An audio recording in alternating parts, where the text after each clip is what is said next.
here. All right. Talking without the mic being on. All right. Shabbat Shalom. Shabbat Shalom. Um, we are back again. We are continuing on with our look through the triennial Torah portion. We'll be looking at Leviticus 9, chapter 9 through 11, through the end of 11. We are going to be dealing with the events that happened after the consecration to the consecration of the priests. I think I'm going to we'll kind of give an overview of chapter 9 and begin reading at chapter 10. But the context of what we're dealing with over here is dealing with, as it says in the beginning of chapter 9, where it came. It says, now it came about in the 8th day. Okay, so we're dealing with the 8th day, the day after the consecration of the priest. And so there was this a sacrifice that was given by the priest after their consecration period. And I want to drop down to Leviticus, and we'll start reading at the end of chapter 9. At the end of chapter 9, and we'll read all the way through till the end of chapter 10. All right, let me pull this up on the screen over here. Okay, let's see. Let's go down to verse 22. Start reading at verse 22 right there. Aaron then lifted up his hand toward the people and blessed them, and came down from making the sin offering and the ascending offering and the peace offering. And Moshe and Aaron went into the tent of appointment and came out and blessed the people. And the esteem of Yahweh appeared to all the people. And fire came out from before Yahweh and consumed the ascending offering and the fat on the slaughter place. And all the people saw and cried aloud and fell on their faces. Okay, very good. All right, well, let's talk about this and then we'll read verse that next chapter. So again, we see over here that as it said back in verse 1. Here, just read this for us just so we can get the context. Read verse 1 right here. And on the 8th day it came to be that Moshe called Aaron and his sons and the elders of Israel. Okay, very good. So the 8th day over here, this is not talking about the 8th day of the month over here. It's talking about the day after the 7-day consecration that the priests did, that they just took, with Aaron and his sons being anointed and sanctified. If we go back to the chapter prior, Leviticus chapter 8 and verse 33, what's that say right there? And do not go outside the door of the tent of appointment for 7 days until the days of your ordination are completed, for he fills your hands for 7 days. Okay, very good. So we see over here that there was a consecration period that the priests, that Aaron and his sons went through. And um, now in chapter 9, we see that this is the the ending, the culmination of all of that. Okay, so when we think about thinking about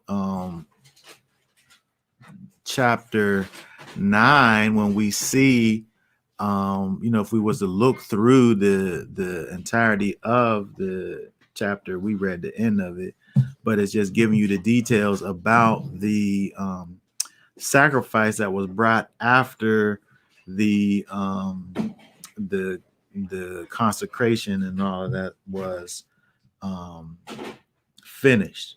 And so I wanted to think about really kind of some things that we can say in regards to the priests, Aaron and his priests, in terms of getting them to the point that they were at. Because when we see over in what we read in the chapter 9, where it says, they did all the things, they brought their sacrifice, they brought their offering, and then in verse 23, like we saw over here, Shalom, we see that the Most High now is pleased with their sacrifice, and he literally comes down and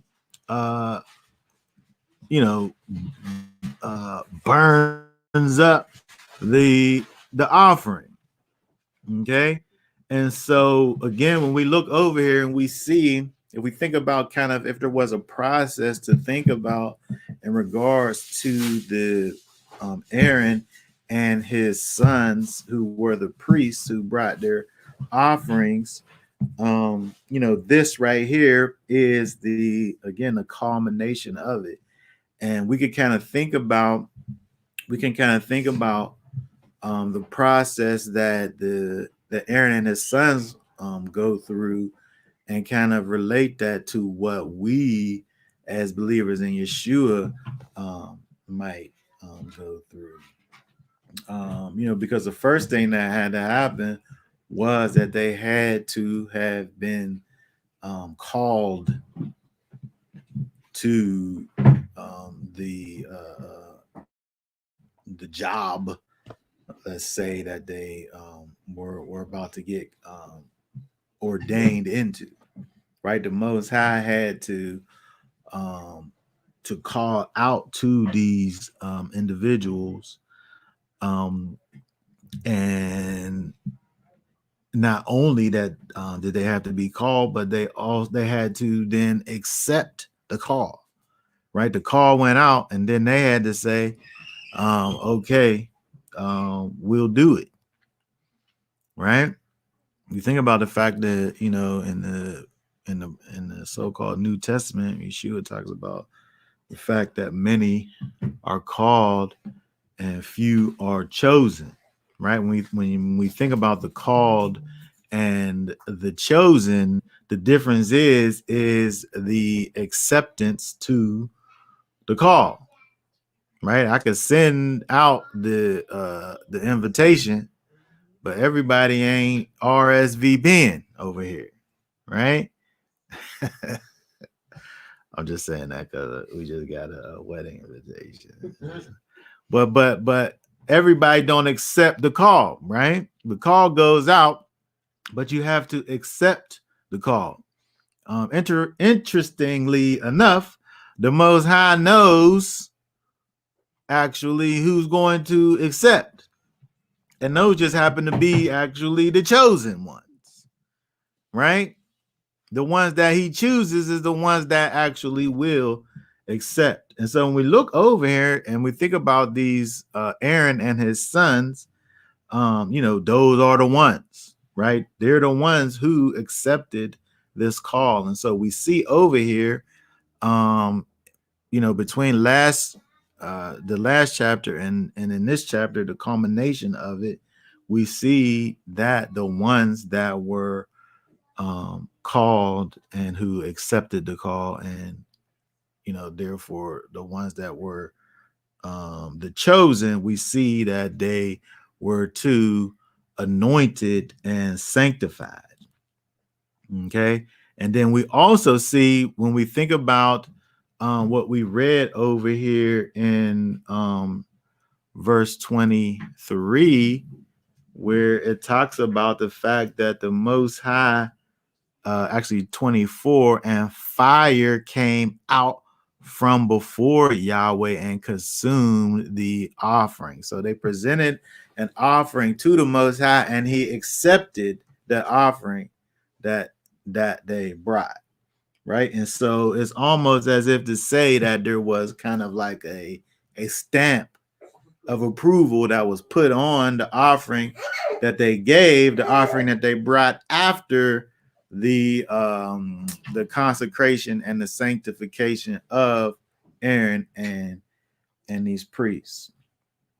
Okay, so another thing we can think about is by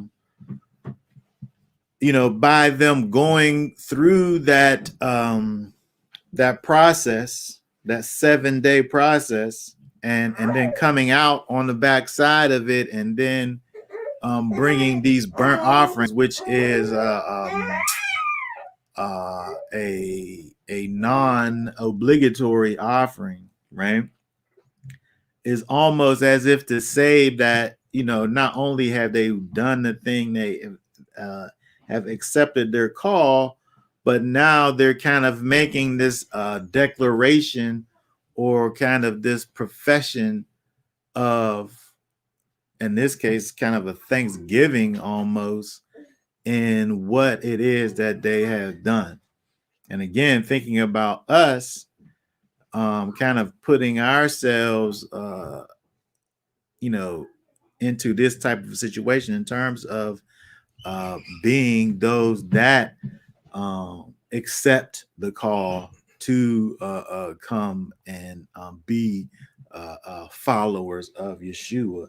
We kind of go through these same types of steps in terms of accepting the call, being chosen, being anointed, being sanctified, and having this declaration of this acceptance be made known. Also, what I wanted to also look at is when we think about an added thing that's added to the situation. I guess we got to go back to the last chapter in order to kind of see what we're talking about over here. But when we think about the idea of them going through these 7 days, the significance of here, let me pull this up here.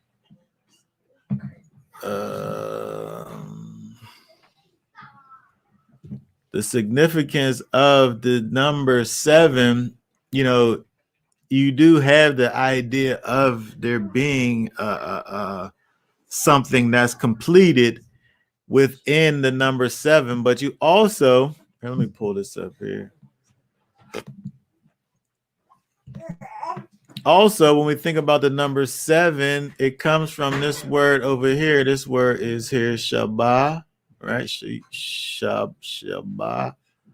But it comes from this word, Shabbat, which actually looks the same, but you have the like Shabbat ranks.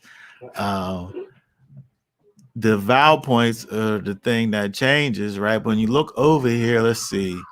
To be complete, use only in the denominative 7 oneself. That is to swear, right? Repeating a declaration 7 times, right? An oath. Okay, so we have with this idea of the 7, you have this repeated thing, this cycle this completion of a cycle, this thing that's kind of brings us back to an oath that's happened. It's almost as if the fact that they went through this 7-day process is kind of something that's causing them to kind of oath themselves to the situation. Okay, they're promising. They're basically making a promise of themselves to this thing that they're doing, which is the sanctification, the anointing, the acceptance of this call. Right, so it's not just something like, yeah, I'm gonna go ahead and do that for you, and then like a little bit down the road, well, I'm not said I was gonna do that, but I'm not gonna be able to do that. Right? It's we can see with them going through this process, it's almost as if the scriptures is helping us to understand they're going through this kind of oathing.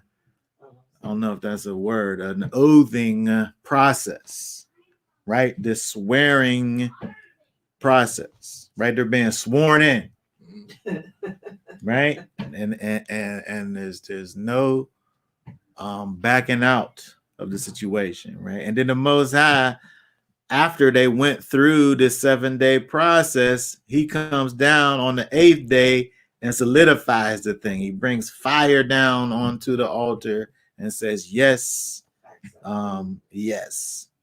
Okay. Yeah, the Most High holds us to our oaths, and that's why my says today, let your yes be yes and your no be no. Anything more than that is evil. Yeah. You know how people be like, "Oh, my mama."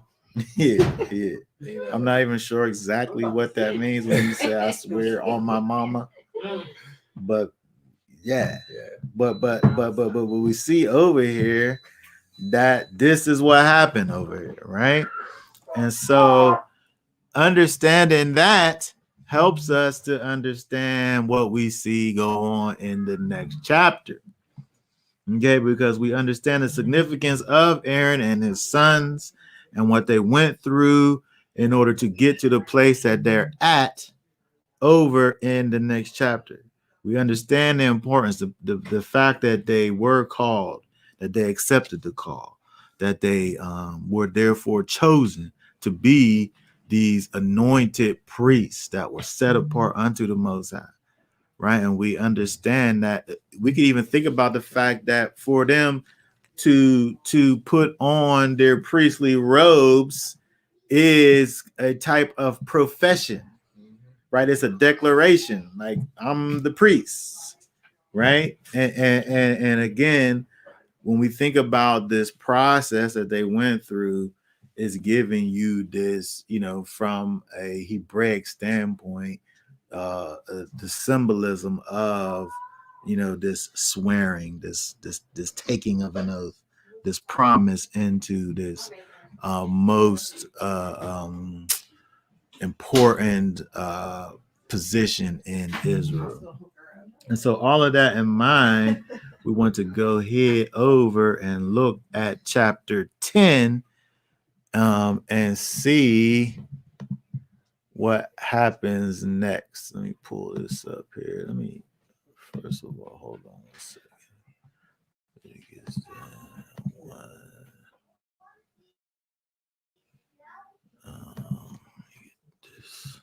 This out the way. Okay, so let us go ahead and read chapter 10. Read it. And Nadab and Abihu, the sons of Aaron, each took his fire holder and put fire in it, and put incense on it, and brought strange fire before Yahweh, which he had not commanded them. And fire came out from Yahweh and consumed them, and they died before Yahweh. Then Moshe said to Aaron, this is what Yahweh spoke, saying, by those who come near me, let me be set apart. And before all the people, let me be esteemed. And Aaron was silent. And Moshe called to Mishael and to Elsaphan. Okay, that sounds good. And Elsaphan, the sons of Uziel, the uncle of Aaron, and said to them, "Come near, take your brothers from before the set apart place out of the camp." So they came near and took them by their long shirts out of the camp. And Moshe said to Aaron and to Eleazar and to Ithmar, his sons, "Do not unbind your heads, nor tear your garments, lest you die, and wrath come upon all the people. But let your brothers, all the house of Yisrael, bewail the burning which Yahweh has kindled. And do not go out from the door of the tent of appointment, lest you die. For the anointing oil of Yahweh is upon you." And they did according to the word of Moshe. And Yahweh spoke to Aaron, saying, "Do not drink wine or strong drink, you nor your sons with you, when you go into the tent of appointment, lest you die. A law forever throughout your generations. So as to make a distinction between the set apart and the profane, and between the unclean and clean and the clean, and to teach the children of Israel all the laws which Yahweh has spoken to them by the hand of Moshe. And Moshe spoke unto Aaron and to Eleazar and Ithamar, his sons who were left, "Take the grain offering that is left over from the offerings made by fire to Yahweh, and eat it without leaven beside the slaughter place, for it is most set apart. And you shall eat it in a set apart place, because it is yours by law and your sons by law. For the offering made by fire to Yahweh, for so I have been commanded. And the breast of the wave offering and the thigh of the contribution you eat in a clean place, you and your sons and your daughters with you, for they are yours by law and your sons by law, which are given from the slaughterings of peace offerings of the children of Israel. The thigh of the contribution and the breast of the wave offering they bring with the offerings of the fat made by fire, to bring as a wave offering before Yahweh, and it shall be yours and your sons with you, by a law forever, as Yahweh has commanded." And Moshe diligently looked for the goat of the sin offerings and saw it was burned up. And he was wroth with Eleazar and Ithamar, the sons of Aaron who were left, saying, "Why have you not eaten the sin offerings in a set apart place, since it is most set apart, and Elohim has given it to you to bear the crookedness of the congregation, to make atonement for them before Yahweh? See, its blood was not brought inside the set apart place. You should have eaten it without fail in a set apart place, as I have commanded." And Aaron said to Moshe, "See, today they have brought their sin offering and their ascending offering before Yahweh, and matters like these have come to me. If I had eaten the sin offering today, would it have been right in the eyes of Yahweh?" And when Moshe heard that, it was good in his eyes. Okay, very good. Okay, so let's go back over here and think about some of these things that we see over here with Nadab and Abihu. Okay, so when we look at the situation over here with the death of Nadab and Abihu, at bare minimum, we know that they were operating contrary to the will of the Most High. Okay, we're going to talk about the specifics over here, but at bare minimum, we could say they was in the wrong. Right? It's safe to just say that. Okay, Um, um, the text tells us that they brought strange fire before Yahweh. They brought this strange fire into the worship of the Most High. Um, but we don't. There's different ways that we're able to even look at this strange fire to even know what the problem actually was, right? So first thing we want to do over here is just see. Let's look at some of these words over here. Fire is just, it's just the word for fire. Just was like Aish. I think, yeah, right. So fire. So it wasn't about the fire. Mhm. It was just about the strangeness of the fire, right? Um, that word there is zur, zur, to turn aside, especially for lodging, hence to be a foreigner, strange, profane. Okay, to commit adultery. When you think about adultery, you also have this foreign idea incorporated in it. You're dealing with someone else's uh, you know spouse. So you're a stranger to the relationship, right? You're foreign to the relationship, right? You're bringing a profane aspect into the situation.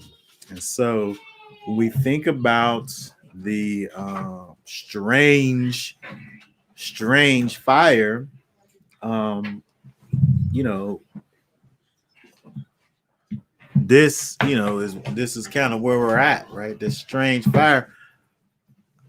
However, even just to say that this is it's a strange fire that they brought, there's many things that we could think about in terms of still, what this is, right? And so that's what we kind of want to talk about a little bit. Um, what is this? What is this strange fire, right? This strange thing. Um, do we have any preliminary thoughts?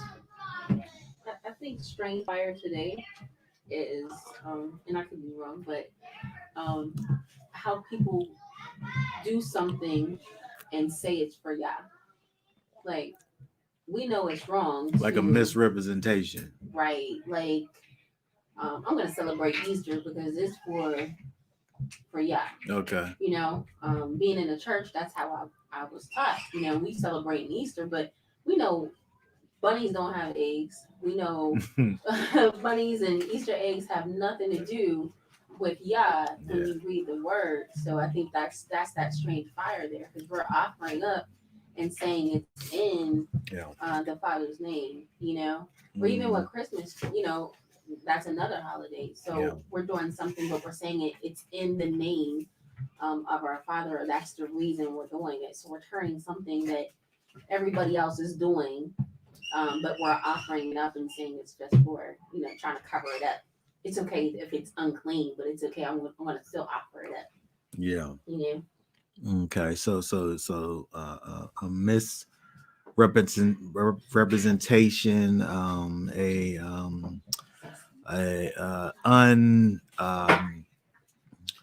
verified unverified means upon which we worship. We can see that in the text. There was a type of unverifiedness over here. He says which he had not commanded them. Right? They brought this fire which he had not commanded him. Right?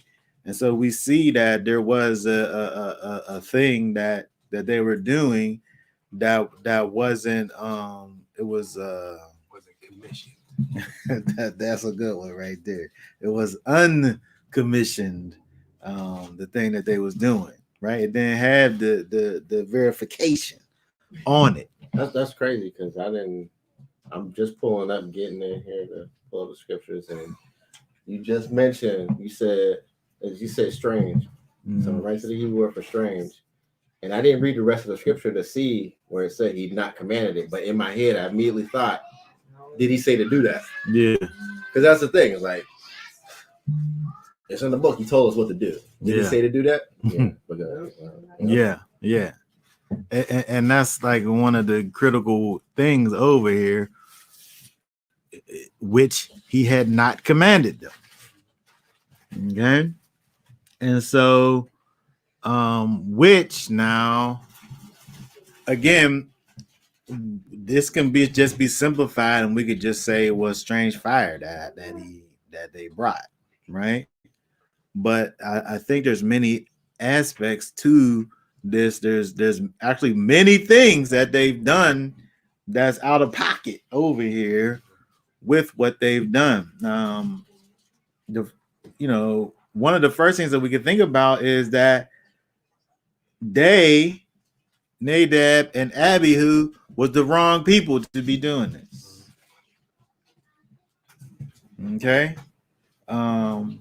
The high priest is the one who did the thing that they went in there to do in terms of taking the incense into the holy place. The high priest did that. And so at this time, Aaron's the high priest. The sons is like next in line. Right? And so anything that they would do is strange fire. Right? If they take the fire from the place that they're supposed to bring it from, and they use the incense that they're supposed to use, the prescribed, all of that, by them doing it, it makes it all strange because they're not the ones that's supposed to be doing it. So, I mean, what's the problem with that? What's the problem with that? Like, you know what I mean? Like, hey, I could do it too. Yeah. You know what I mean? Yeah. I mean, that's what they thought. Obviously. And then you see what happened, right? Well, I mean, we're next in line anyway. Right. If something happened to Daddy, it's going to be one of us. But that's the other thing. It's going to be one of us. And they both went in.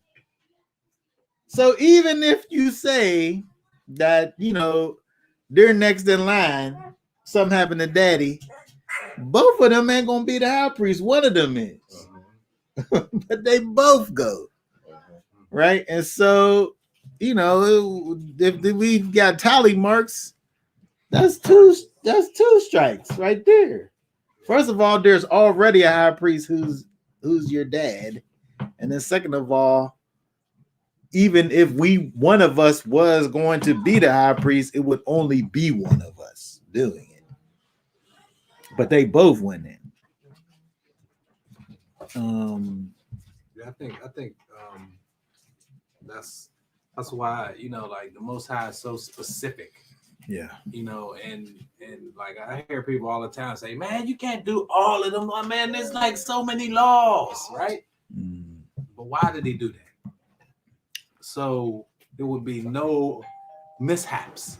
Yeah. You know what I mean? He was very specific, laying thing out, word by word, line by line, to lay it out so there wouldn't be any nonsense. Yeah. But everybody wants to do them, right? Yeah. That's how you do it. I don't do it that way. You teaching something. I'm teaching people on the job how to do a job. Oh yeah, I show them every way to do it, and I come back and they doing it their way.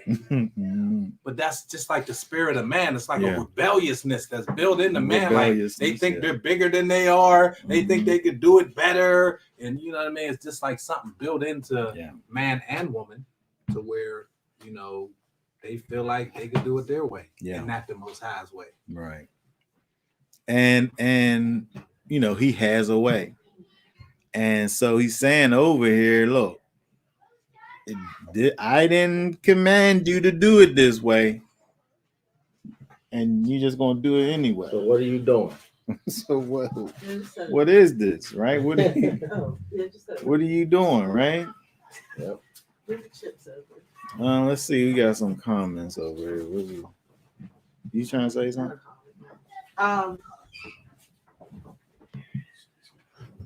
Go ahead. Oh my goodness. See, now my brain just. All right, just ponder it a little bit. Somebody's over I here. know what I was gonna say. Mhm. The excitement of the 7-day events, Yeah. and then after the 7-day events, the fire coming down. They aren't necessarily. I mean, they may be doing it, out of a prideful spirit, but it could also just be out of like celebratory. You know what I mean? Mhm. Like, when you get excited about something. Yeah, they so overzealous. You're just in the moment. Mhm. Like Yeah. how the people when they have like touchdowns have like touchdown dances and stuff like that. Yeah, they got caught. So you saying that they potentially was caught up in the moment. Yeah. Oh my goodness, the Most High just came down and burnt up the sacrifice. This is crazy. Like, I mean, to a degree, maybe we could think about it in that way. But I would say that, obviously, it don't excuse the behavior. I mean, we could look and see instances where the Most High allows for things that are not allowable to be done. So, thinking about it,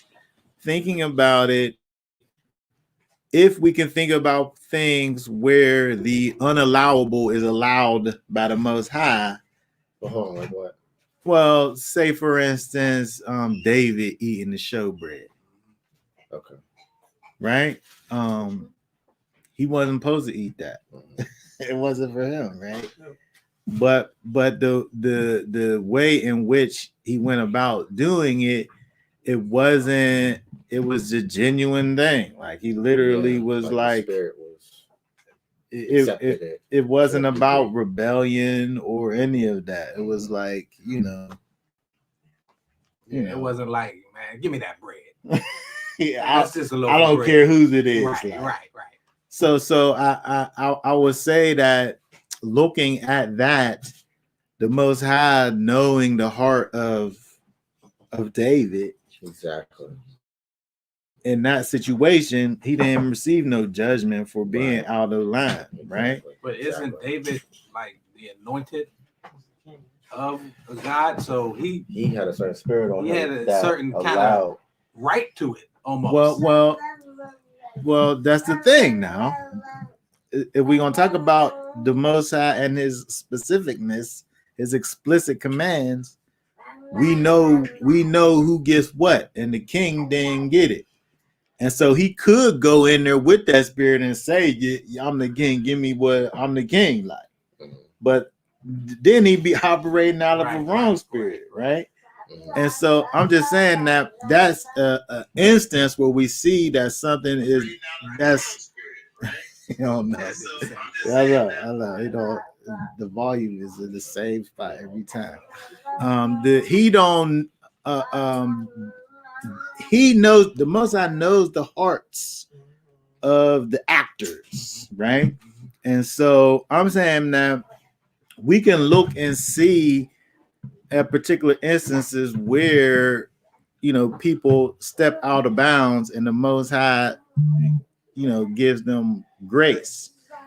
So if we was going to say, well, they was just overzealous and excited about the moment, and then they get struck down by fire, I'm saying that we're able to make certain assumptions, and I think that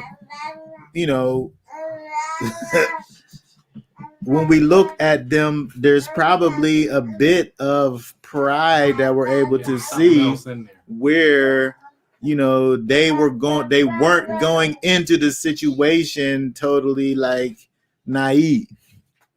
They was overstepping, and it wasn't innocent.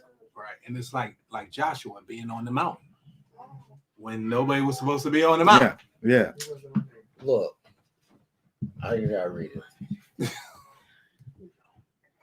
And Nadab and Abihu, the sons of Aaron, each took his fire holder and put fire in it, and put incense on it, and brought the strange fire before Yahweh, which he had not commanded. So now I'm asking them, why'd you do that? What spirits behind you? What made you do that? Yeah. Because it wasn't Most High that made you do that. Right. That was you. It Why are you doing wasn't. that? It obviously wasn't. And you think about, many times people have these quote unquote kind of these religious actions, holy spiritual things that you're doing unto the Most High. That's what they was doing. They was doing something that under certain circumstances the Most High likes. Under certain circumstances, right? But over here, they're doing this thing that under certain circumstances the Most High likes. That same thing got them killed. So sometimes people want to sit up there and say, well, the Most High said for me to do this or that. And under some certain circumstances, maybe he would tell you to do this or that. But right here, while you're doing it, is wrong. You got to order. Right? Yeah. And so there was a level of discernment that they didn't have. If we're going to say that they just did it per chance, there's still a level of discernment that they should have had to say, no matter how excited I am, I can't sit up here and do this. Yeah, and another thing is that, like, if they wanted to do something, why not consult the high priest, their father? Yeah. Why just do something? Exactly. Yeah. You know what I mean? Instead of Mhm. finding out, like, look, Father, I want to, do this thing to the Most High. Yeah.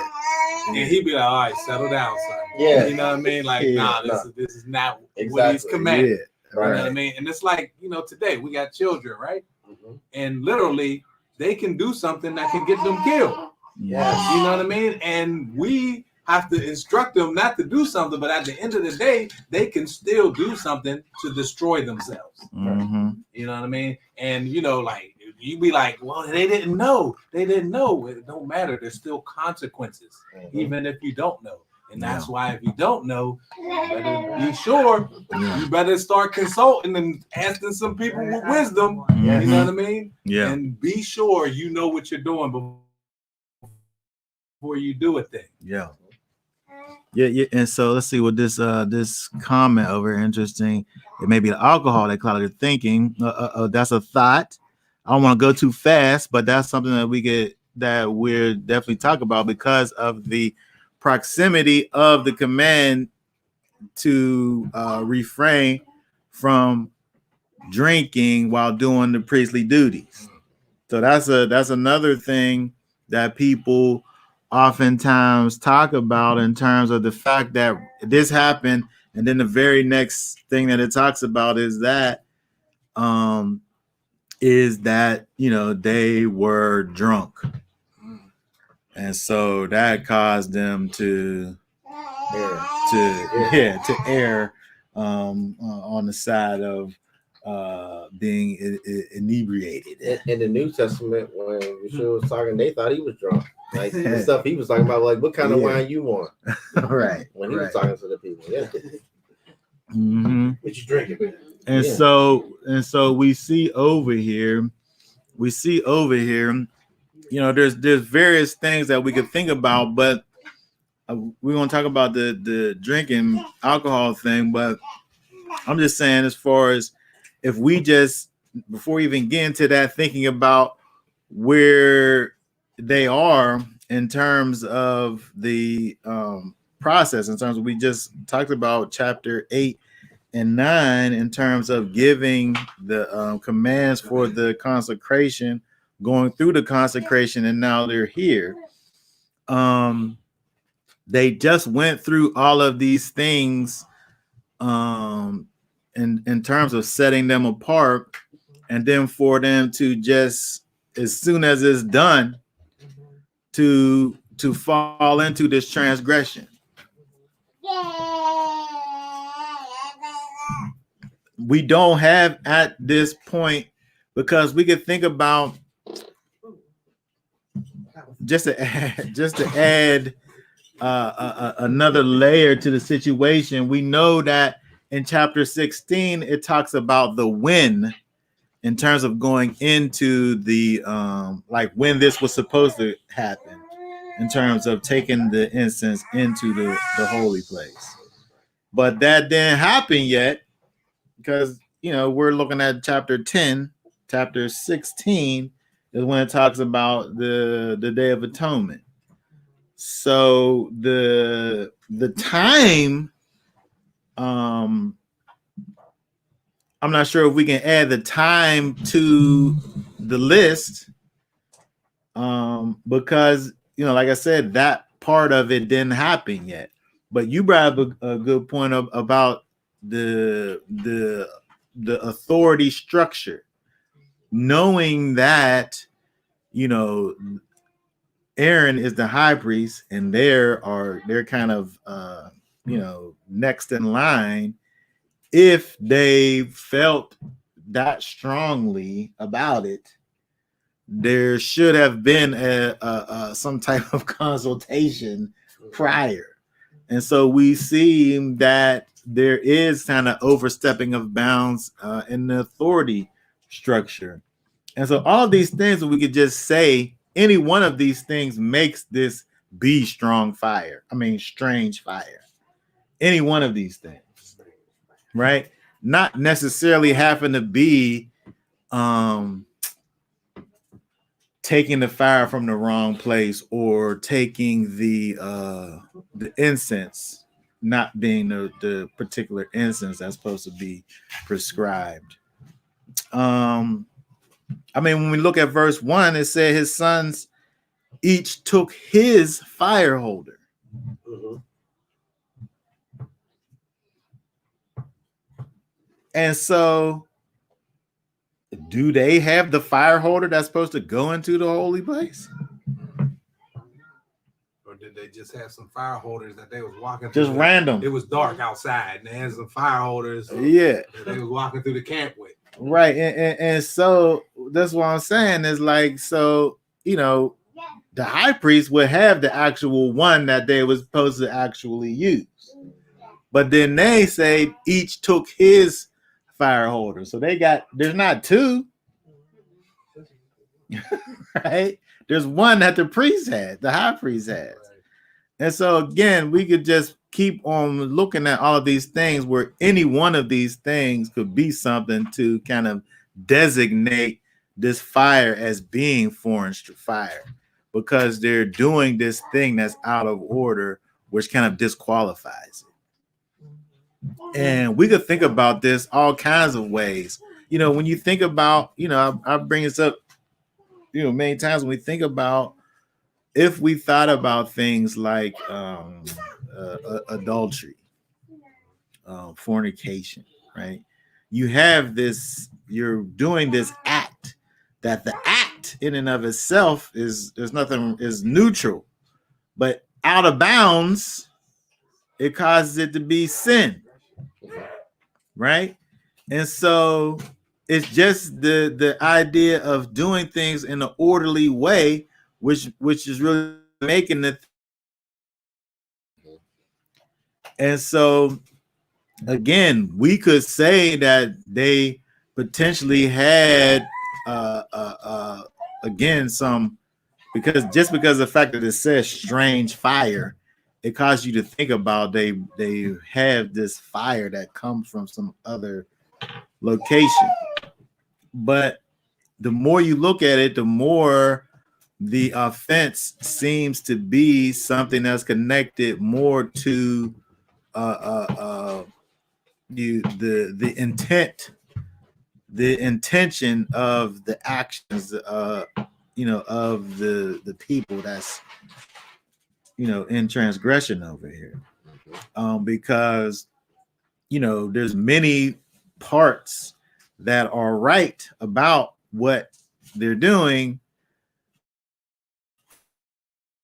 there's many parts that's wrong. I mean, in what situation is it wrong to bring to worship unto the Most High? Worship in general is something that he wants. He wants that. But the problem is that if he tells us exactly how he wants for us to worship him, anything outside of that is wickedness. Exactly. Right? And so we got to think about that. To me, when I think about these, people bring up, these foreign, these strange holidays, right? This is strange fire to the Most High. It's strange fire. You can't sit up there and say, well, I have a tree and all of that, but I'm not worshiping no idol. I'm worshiping Jesus. Exactly. Like, all right, well, show me where that is. Right. Prove it. Right. Bowing And then I'll down rock to with the you. cross. Yeah. Bowing Yeah. down to the cross. Yeah. All of these things. All you gotta do is show Sunday worship. All of these things. The I'm Shabbat. not worshiping the sun. I'm worshiping Jesus. Exactly. Yeah. But the thing is that if he's giving you a prescribed way in which he wants his worship, you can't make up your own and say, Right. I'm just this is the way I want to He do knows it. my heart. That's what they say. my That's heart. just what they did. He knows my heart. You ready though? Your heart Yeah. this is wicked. Yeah, he said something about. I was about to say he said something about your heart too. Tell me only he can judge me. Oh, he will. Hey, I'd rather for y'all to judge me now that I might have a chance to repent. Right. And to wait for that time. That I told them all that you can judge me. He not him. I've never. Where is it? Proverbs 16:25. All right, let's look at this real quick. Let's see over here. Proverbs 16:25.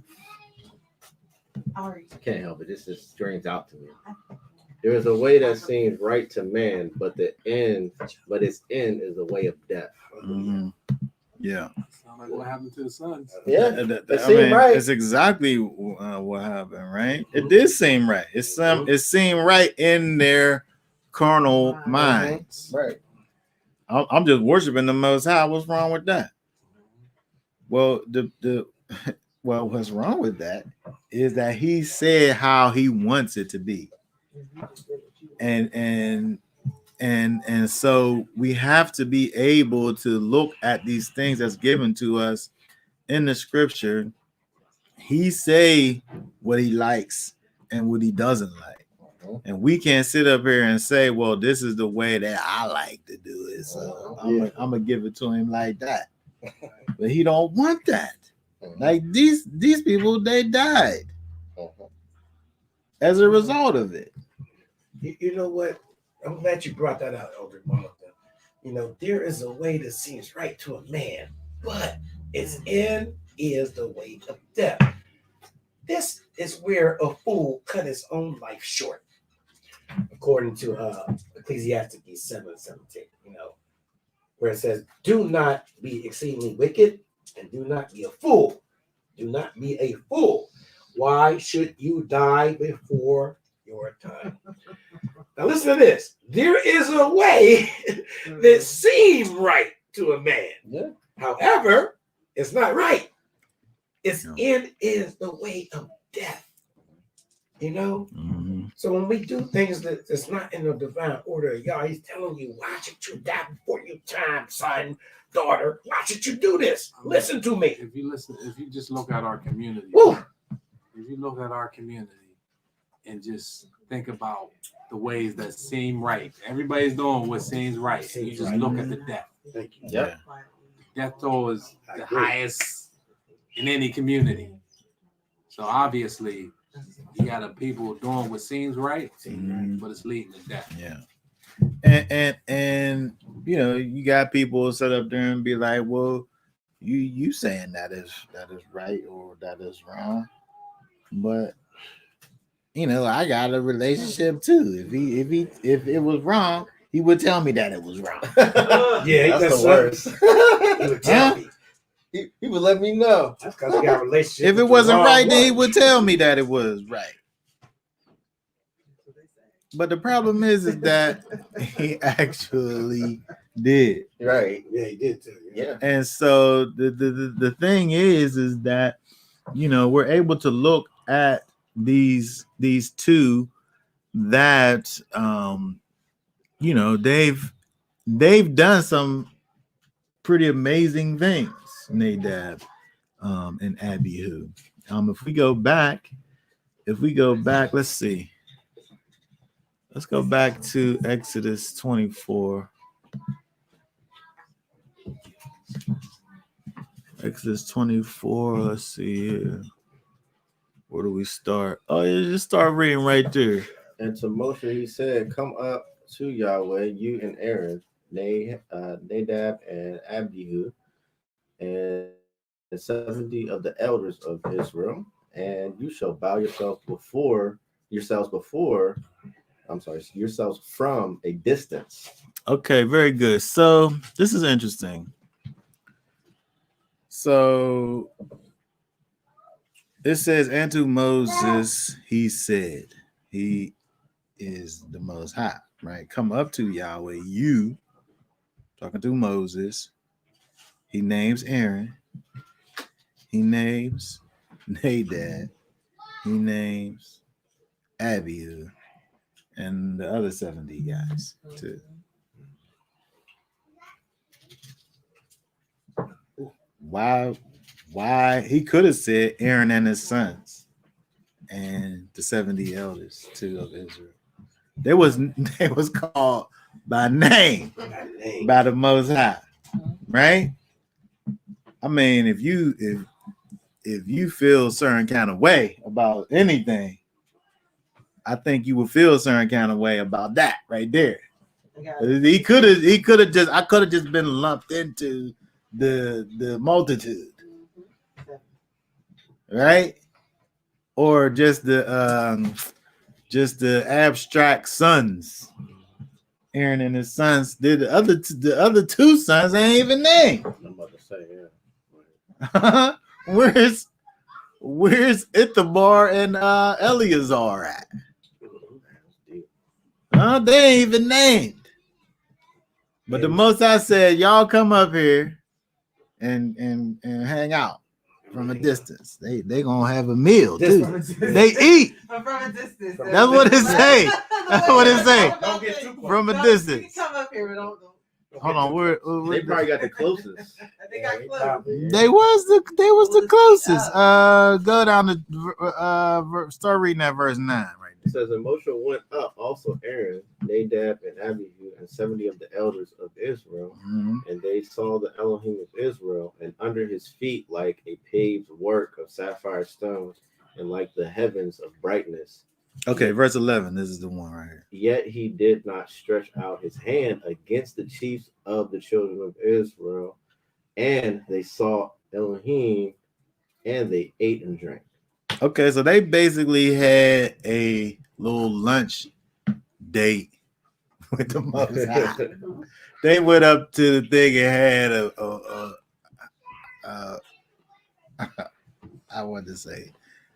I wanted to say picnic, but Picnic. Picnic. Yeah, out the wrong word. They had a good gathering. Yeah. Lunch Gathering date. outside. They had a conference. They had a conference. Yeah, man. Conference. You know? Every time I hear that word, picnic, with the Most High though, right? Mhm. And so to have that experience, if your heart ain't right, it's gonna cause you to feel a certain way. Yes. I would say about yourself, and we see what happened. Can you repeat that?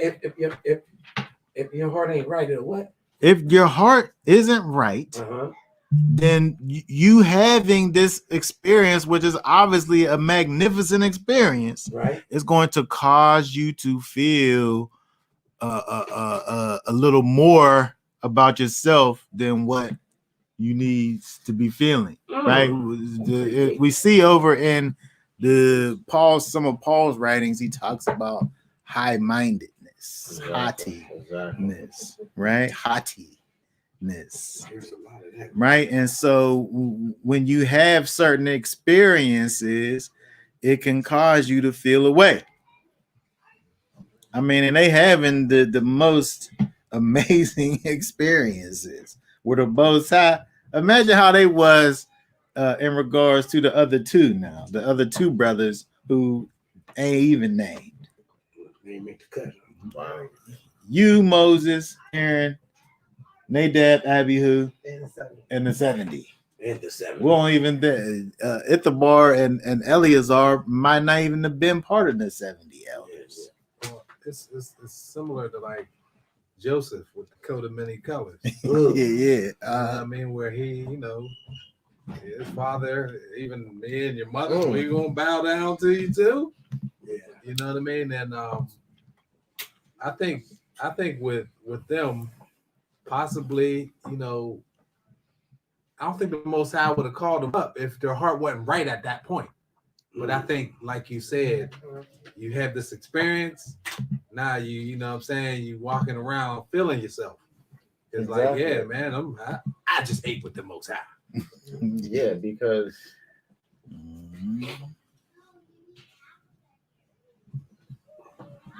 you gonna get Corinthians? Which You mentioned it. 1 Corinthians. what? 1 Corinthians And 8 then if and you 1. think about it, right? They ate with him. He's like, yeah, he'll accept our fire too. We know him. We cool. Yeah. We like that. We go way back. That's how you be. You meet with somebody and now you know them all of a Yeah, sudden. we like that. I friend you on Facebook. Now we think we really friends. Walking in your house. I don't know you like that. I was gonna make a status like that. I was like, because you're friends on Facebook, don't mean you're actually friends. It's not. Yeah, It's not real. If I don't see you face to face, we're not friends. Like, I know of you. Yeah. I can contact you, but we're not friends. I don't even know what your voice sounds Yeah, like I can interact with you. Like it's not real. Yeah. Like this is text. Like, it's Yeah. fake. Hey, Maury, what about you and King, IE? No, I met the king. I touched him. Say you I touched the king. I touched him. Hold on. I got to put my picture up for this. Wait a second. I literally touched the king. That's different.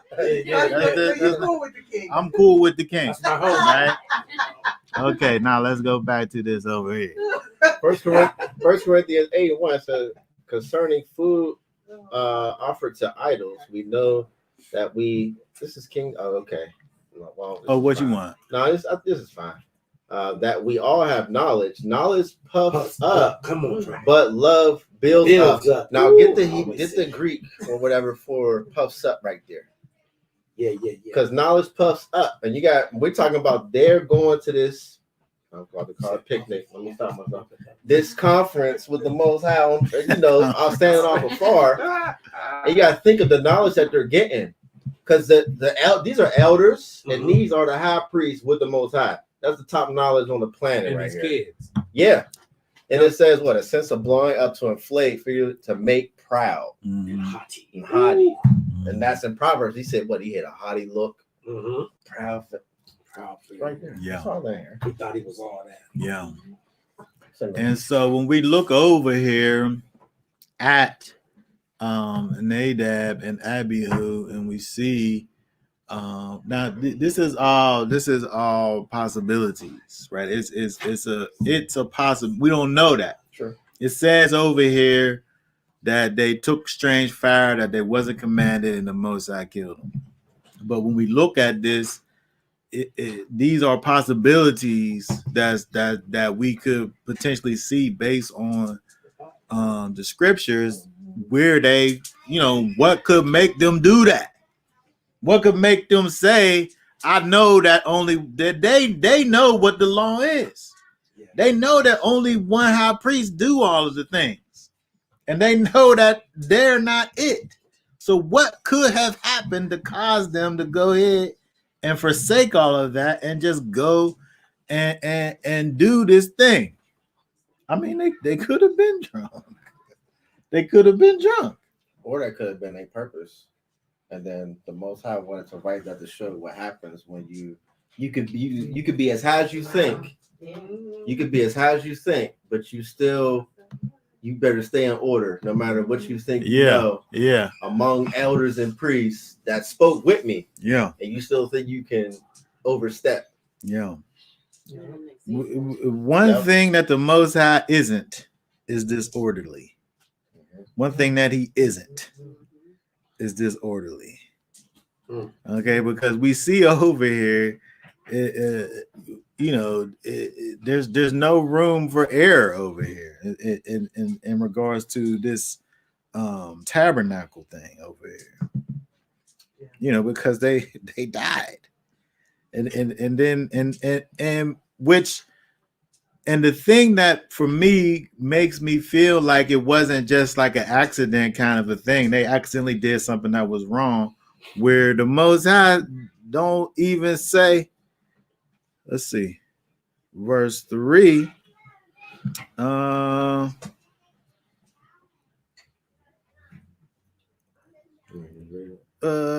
Verse 3. It says, then Moshe said to Aaron, this is what Yahweh spoke, saying, by those who came near me, let me be set apart.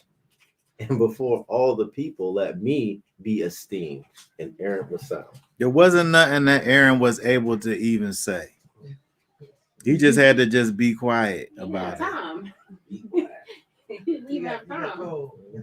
Right? He said, they say over here, let's see where he tells them, verse 6. Read verse 6 again over here. And Moshe said to Aaron and to Eleazar and to Ithamar, his sons, do not unbind your heads, nor tear your garments, lest you die, and wrath come upon all the people. But let your brothers, all the house of Israel, bewail the burning which Yahweh had kindled. So the dad and the brothers don't even mourn for them. We thought about that last night. Don't even mourn for them, right? This is why I think about the fact that I think we got to rule out this idea of just this overzealousness thing. These people was in gross error, and the Most High is saying over here through Moses, there's nothing that could be done. You don't even cry for them. Don't mourn for them. Let them do that. They can mourn for them. But in y'all over here, who's supposed to be, these ones here, they just came through the consecration week over here. And so they just dedicated themselves to the Most High. All of them did. The ones that's there and the ones who ain't there. They have a plan and a purpose that they supposed to be fulfilling, and they don't got time for this. Exactly. All of this other stuff. Yep. They got to be mourned, but not by you. Yep. Let them do it. What was you gonna say? I was gonna say it reminds me of a lot of what you see today. It's like just people mourning for people who was wicked. Yeah. And died because of their wickedness. And you got them like people, oh man, crying and putting them in heaven, and we put them on shirts. See them again, and they got their wings. Shirts with a halo. There's a drug dealer. I know all this stuff. Wings and stuff. And he killed everybody. Man, it's and like, the Most High judged them righteously. Yeah. And I'm putting them on a shirt and cry. Yeah, that's that's disturbing. Man, I was at a funeral. Peace. I was at one of my friends' funerals, and I'm sitting up there, and I'm feeling real uncomfortable, knowing what type of person he was. Now I'm near out of respect for knowing him and growing up with him. Mm-hmm. The man was a living human devil advocate. You hear me? Preacher telling him he was forgiven and he's in heaven now, smiling on you, and he's watching over his children. I'm saying, I want to jump him and say, stop lying. If he can talk to you, all the words that come out of his mouth is What are you talking about? That's because he would say, don't do it. Yeah. Don't come where I'm. That's what they were here. Yeah. You know, he probably won't have a chance to say that. He just be saying, Yep. you know what I mean? I wish I That's could do good it enough for again. me to hear. I don't know that weird. Yeah. But they do that a lot, man. They make shit pray people into heaven, and it's Yeah. not right. If they would just keep it real, Right. a lot of people would start to realize not to do certain Exactly. things. Like this is an example of what not to do. Exactly. Yes. It's an example. Yeah. And when we look over here at this, this, I mean, it's kind of a good example of what we're talking about, because the Most High is not going to let what we was just talking about go on over here with Aaron and the two sons, as to where these are ones who should have known. Right? They should have known what they should have been doing, and yet they went ahead and did this other thing, and right after, right, they just came through this consecration, and when you think about it, the Most High just set this altar on fire over here. Right, so they went over here and took, again, talk about this strange fire. Right, the Most High set the thing on fire. They take the fire that the Most High set over there. It's a holy fire. The Most High set it. Right, it's the fire. If the Most High set that altar on fire, and they always kept the fire going, the Most High touched that altar, and the fire that come from it came from the Most High. It wasn't their own fire that they set. It was that holy fire. I'm saying I'm saying to say what it says. You don't know that, but if they took the fire from where it's supposed to come from, we saying it's the most. It's strange because they're doing it. Right. It's strange because they didn't have no.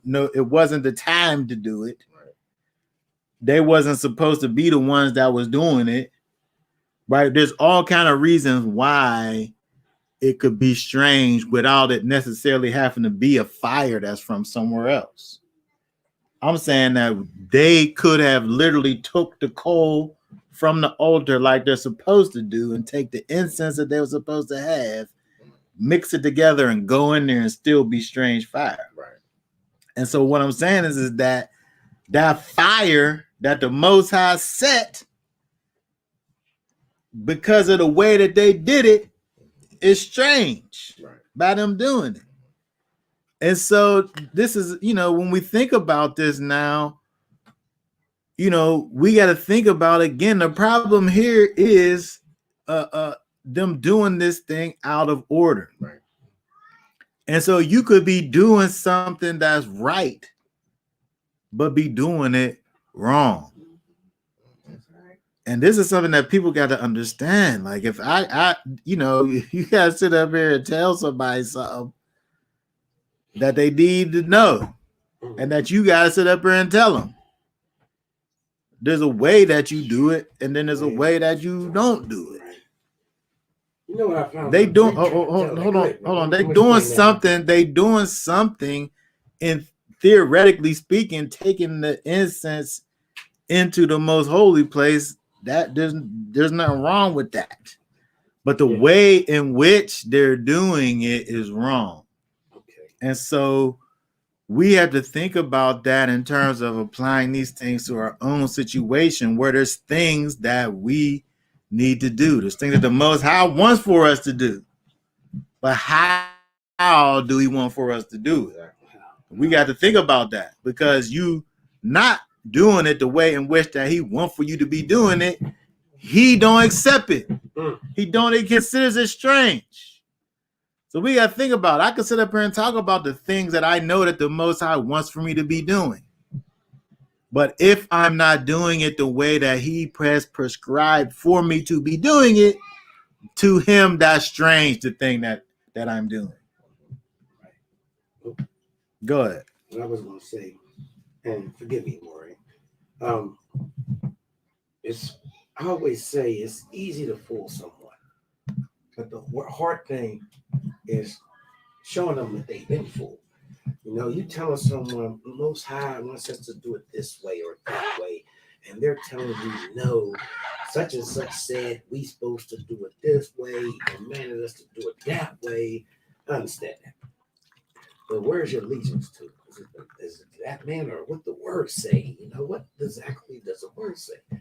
If the word is telling you to do something opposed to what this man or human being in general is telling you, then obviously you should go with what the word say, because you'd be good in that standing. You know, it's just it's frustrating sometimes if you're trying to, especially when you love that person, sis, and you're trying to explain to them the righteous way from what you read from the word, and they tell you and they buck against it, and this is that. It's like me.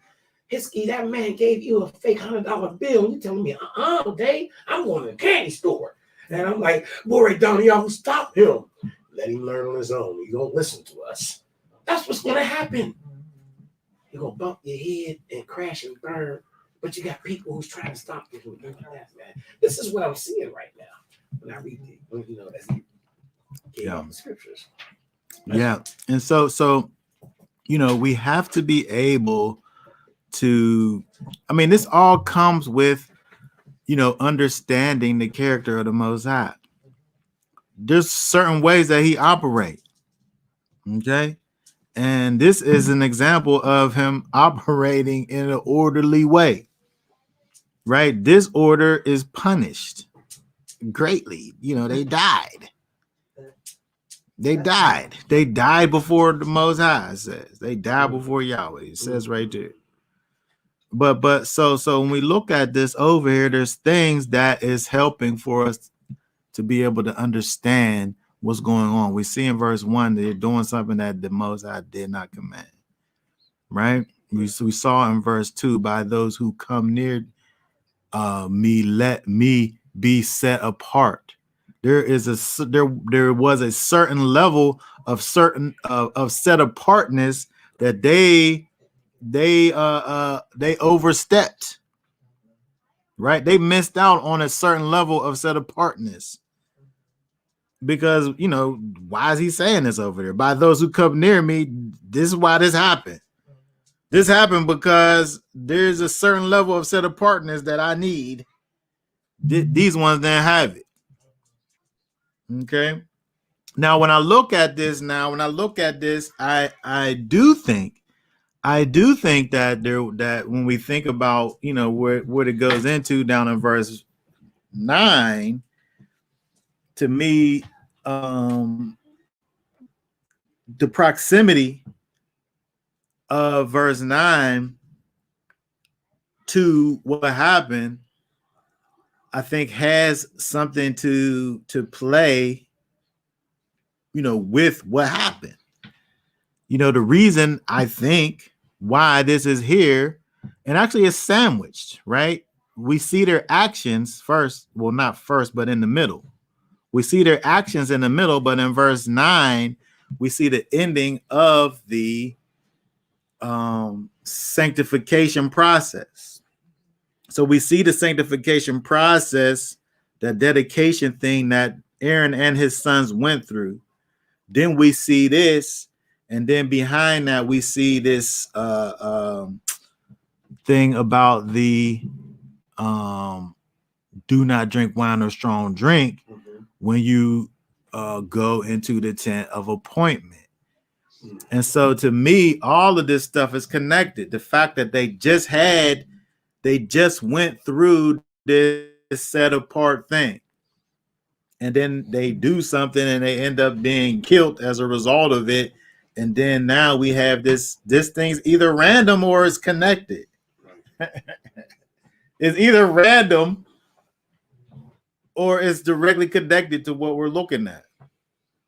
I mean, that with it being a part of the context of the story, it seems like it's connected. It seems like it's connected. We don't know that, but it seems like it is. Right, and because like at the beginning, what spirit led you to do what you did? Yeah. And when you drink and all these different things, spirits Spirits. flow around. They call that And for then some you, reason. you'll do stuff. All kinds of Spirits. people do stuff on. They don't know why they did it. That's why I wasn't myself. I don't know why I did That's that. why I do not mess with them Exactly. spirits. They I'll have some wine, but I ain't mess with them spirits. call it wine and spirits. Spirits. Right at the store. Wine and spirits. Listen. Hey, That's well, crazy. hey, when we was growing up, it used to be called the state store. It went from state store, liquor store to wines and They spirits. probably read the scripture. We No, gonna call it they just wine reading the and spirits. scriptures and let's give them the truth. Yeah, you know. They don't care. Let's tell them. And so when we look over here, I think it adds to the fact that where they're prohibited to mourn for a Nadab and Abihu, right? They're prohibited to mourn, which it just makes it seem as if they were just so in the wrong that the Most High was like, there ain't no reason for you to even don't uncover your head for these people, your brothers and your sons. A violation. Yeah. And so when we add this to the situation, it seems to me, don't say that, but I'm just saying as far as proximity, it seems like these things are connected to each other. Go ahead. I mean, now how's Aaron supposed to feel after this? Well, the most I told him how to feel. Keep it moving. Yeah.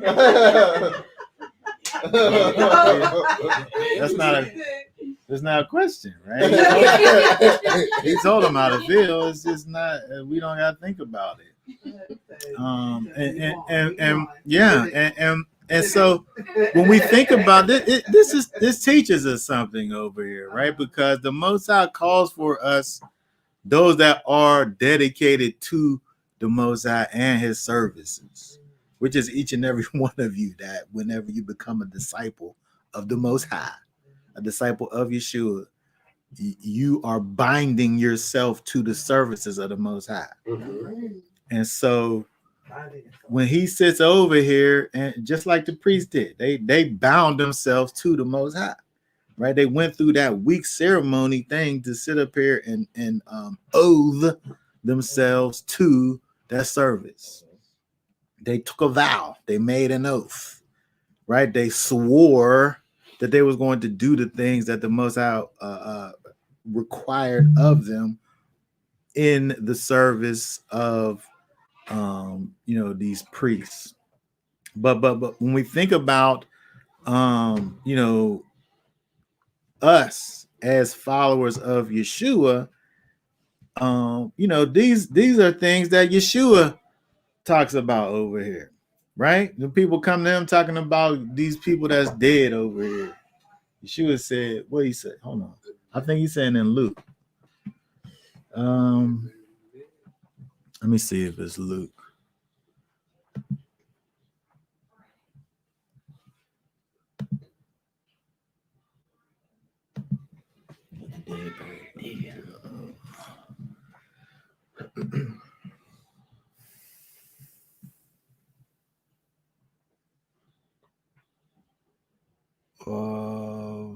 Okay, let's look at 59. Start reading at 59. And he said to another, follow me. But he said, Master, let me first go and bury my father. I like this one. And Yeshua said to him, let the dead bury their own dead, but you go and announce the reign of Elohim. Hold on. And another also said, Master, I shall follow you, but let me first go say goodbye to those in my house. And Yeshua said to him, no one having put his hand to the plow and looking back is fit for the reign of Elohim. Okay, so when we think about this thing that Yeshua is saying over here, right? Once you get started in this thing, ain't no turning back. Yeah. If you're gonna turn back, you're not fit. You're not fit for the reign of Elohim if you're gonna turn back. As soon as you put your hands to the plow, you going that way. Yeah. You're not thinking about what's going on back there. Yeah.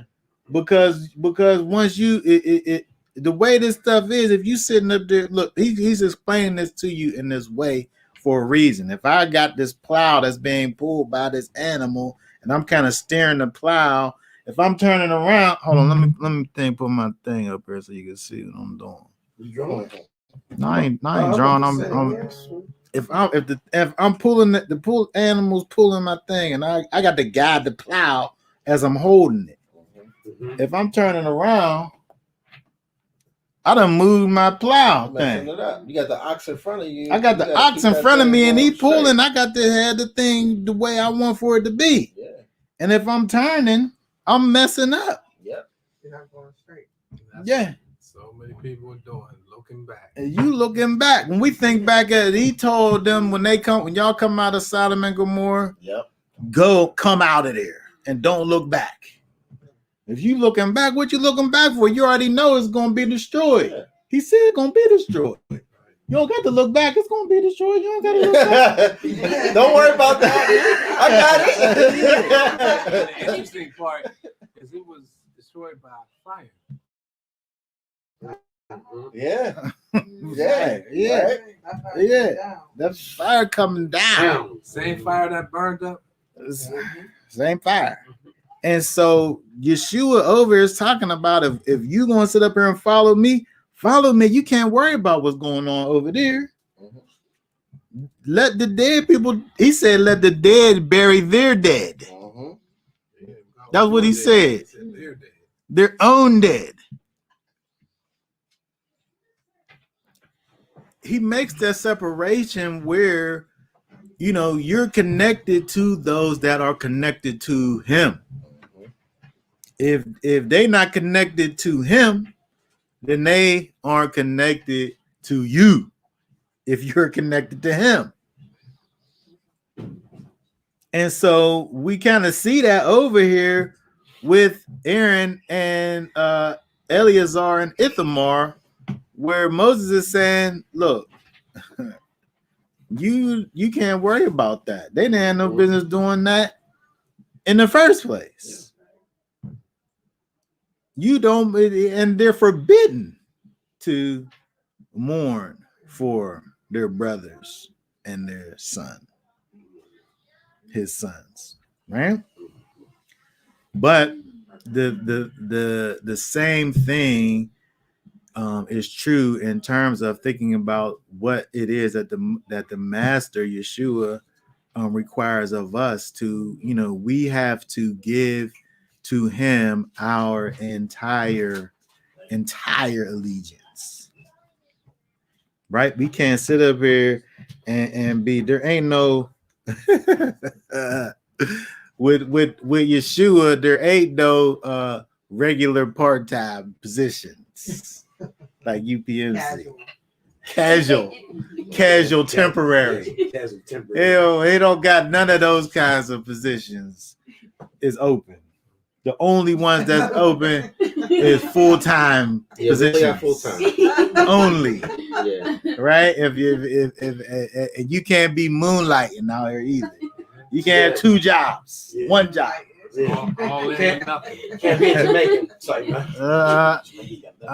So we got to understand this when we come in. When we say, again, thinking about Aaron and his sons, we got to think about the fact that, you know, they just made an oath. They just dedicated themselves to the Most High and his ways. And then as soon as they done now over here with doing that, they transgress and get and fall back into their own understanding. And the Most High cut that off quick. Because again, these is ones who they shouldn't have made this mistake over here. He calls them to a higher standard because they're supposed to be the priests. Well, you know what? I mean, this is it's so deep. Like, I always go back and forth. Like, it's like I literally go through the scriptures because it all connects, like, back and forth.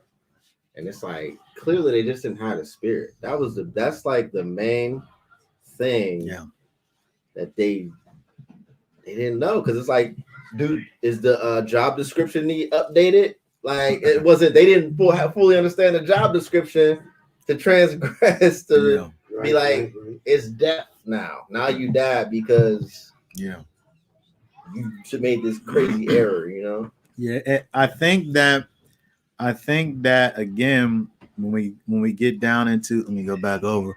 When we get down into verse 9 of chapter 10, where we had the prohibition of drink and strong drink when you go into the tent.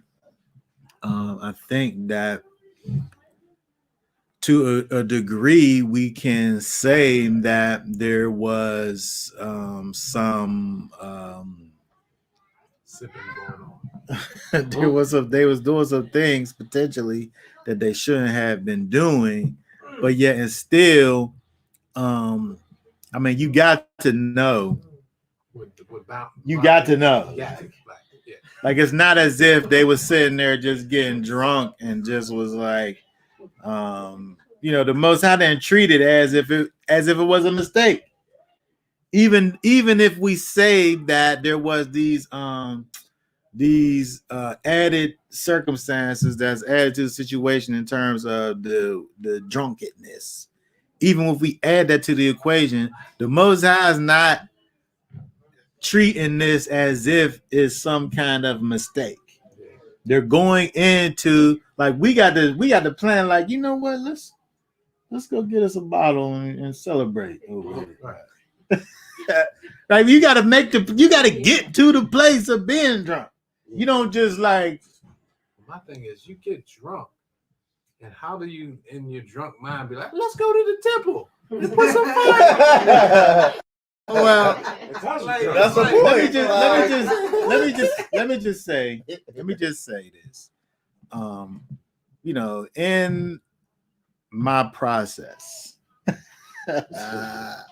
In my process, there was some discrepancies. There was some discrepancies in my process as to where, I probably told you before, I used to love weed. Yeah, you did too. That was my favorite thing, right? I loved It was a it. connoisseur. That was my favorite. And so, but I also was reconnecting back to the Most High at the same time when I was in that area, right? And so some gray area in there. Yeah, and so that was part of my thing. We would go and then we would get high, and then we would study the scriptures, though, right? We would, and it's, I mean, looking back, it didn't make any sense, right? Because you're not in your right mind, but you think you are. Right. You think you're in your right mind when you're high, but you're not. You wait a second. Let me just do this real quick. I gotta get my thing over here. You think you're in your right mind when you're high, but you're actually not. Right? And so while I wasn't in my right mind, I'm sitting there, and then you think you coming up with just the deepest perspective of scriptures in the world, right? But I'm just saying, in your perversion, you do things that seemingly don't make sense. Like, let's get drunk and go worship the Most High, or let's get high and look at and have a Bible study. Like, Right.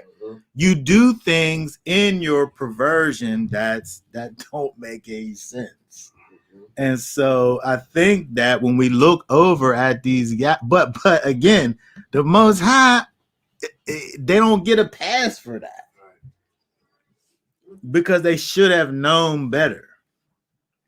They should have known better. Obviously, he wouldn't just kill them, like, just. They should have known. I think that applies to the end times as well. Like, wow, Yeshua said the gospel's got to be preached all over the world first, because then the world has no excuse, and then they go and get that same fire and be cast into the same fire. Yeah. And so it's like, yeah, everybody, you're going to know that you had an opportunity. Everybody had an opportunity. And it's the same thing like how we was talking. The call's going to go out, but who's going to answer the call? And then so from moreover, if you answer that call, if you answer the call, ain't no turning back. Right. Yeah. Ain't no turning back. You can't be like, oh, I'm done with this. I had enough of this. Now, what if while holding the plow, right? You trip over a rock and you fall? Well, that's different. That ain't turning back. Nah, you just tripped. You just tripped and fall. You get back up. Yeah. You put your hand back on that plow and keep on going. Yeah, we ain't talking about that. We talking about like that's just like I could be sitting there doing the work, and as I'm doing it, I fall. But when I fall, as soon as I fall, I'm getting back up, getting back up there, catching up to the thing, catching back on to it. But that's different. That's different from me saying, Let go. I'm out of here. I'm done with this. This happened this week. We had some things at work that was going on, and one of the guys in our crew was just like, I ain't feeling it today. I'm going home. Hey man, it be like that. Done. I'm feeling it. You look at it like, who must be rich? I ain't feeling it. I'm out of here. And so, because they got, periodically they got buses through. Like, they buses out to the job, but there's buses that leave in the middle. Okay. And so he just was like, I'm out of here. Okay. But in this, You can't do that. ain't none of that. You can't just quit. You can't quit. Ain't no quitting over here. Hey, come on. You can't. Listen. Come on now. Hold on. I don't know how you could quit because I feel like if you could quit, you wasn't really. What? Hold on. What'd you say? I feel like if you could quit, you really wasn't doing it anyway. Exactly. Because I'm like, I don't understand. I can't. Like, this is me. I don't understand what else to do. It can't be real to you. Yeah. No, exactly. it's not. It's You not. know, Exactly. You know what it is. Yeah. And if you quit, like, Then you didn't know. You never knew. Exactly. You didn't know. Exactly. That's the thing. And so look over here. Look what these people said over here. Let's see. I want to see verse. What did I say right there? Hebrews 10:26. For if we sin purposely after we have received the knowledge of the truth, there no longer remains a slaughter offering for sins. This type of sinning. Oh no, that's it. Okay. But hold on. I'm gonna drop down to 38. This is, but the righteous shall live by belief. But if anyone draws back, my being has no pleasure in him. 29. But we are not of those who draw back to destruction, but of belief to the preservation of life. Okay, very good. So we sit over here and we look over, like it says back in verse 26. If you sin purposefully after you receive the knowledge of the truth. And so we got to think about this whole idea of receiving the knowledge of the truth, right? It's one thing for you to trip right? That's a mistake. Like if you're walking, you're trying to walk. Yes. You're not trying to fall. You want to be walking. If you trip, that's a mistake. Like nobody's out here trying to trip, but sometimes you do trip.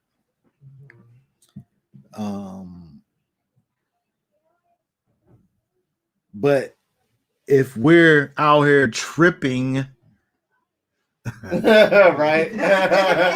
on purpose, If if we out here tripping on purpose, I'm gonna go trip. Oops moments, oopsie moments. yeah.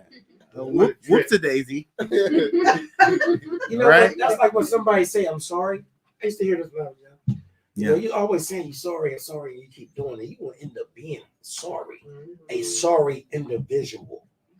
Yeah, Yeah. yeah. But the other thing is that if Sad. somebody keep on saying sorry for something, but it be the same something, then you wasn't never sorry. That's right. And so this is the thing. This is the thing that like how we sitting up here thinking about this. Like if I say that I love Yeshua and all that He's done for me, and I've made the decision to live for Him.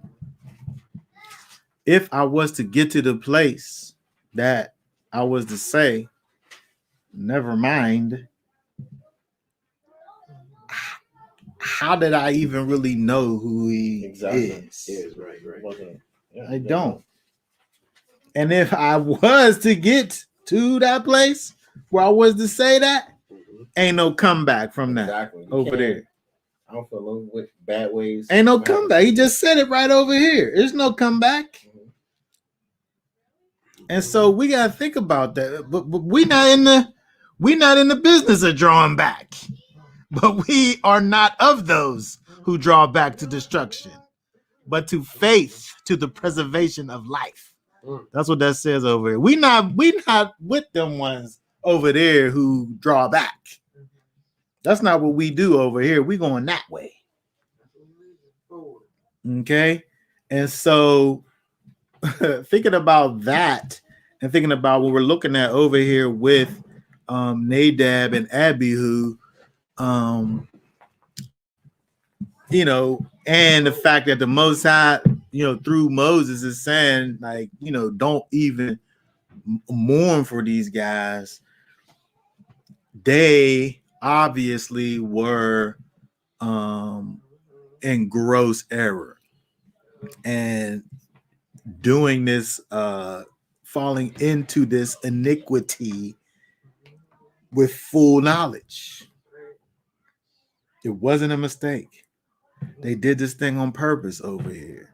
And so what we have to understand is that, and again, thinking about this in this fullness where they just got finished promising themselves to their position of being a priest, right? They just got sworn in. And then the first thing they do is against who they are as the priests of the Most High. And so there's something for us to learn from this, right? When you sit up there and pledge your allegiance, not to the flag, but to Yeshua HaMashiach, right? You doing a lot when you sit up there and make Yeshua both your Lord and your master. That means all the stuff that He like, that's the stuff that you do. You might not like it at first, but you do it, right? You learn to like it, right? He said, if you love me, you'll keep my commandments and they won't be grievous. Eventually, they won't be grievous.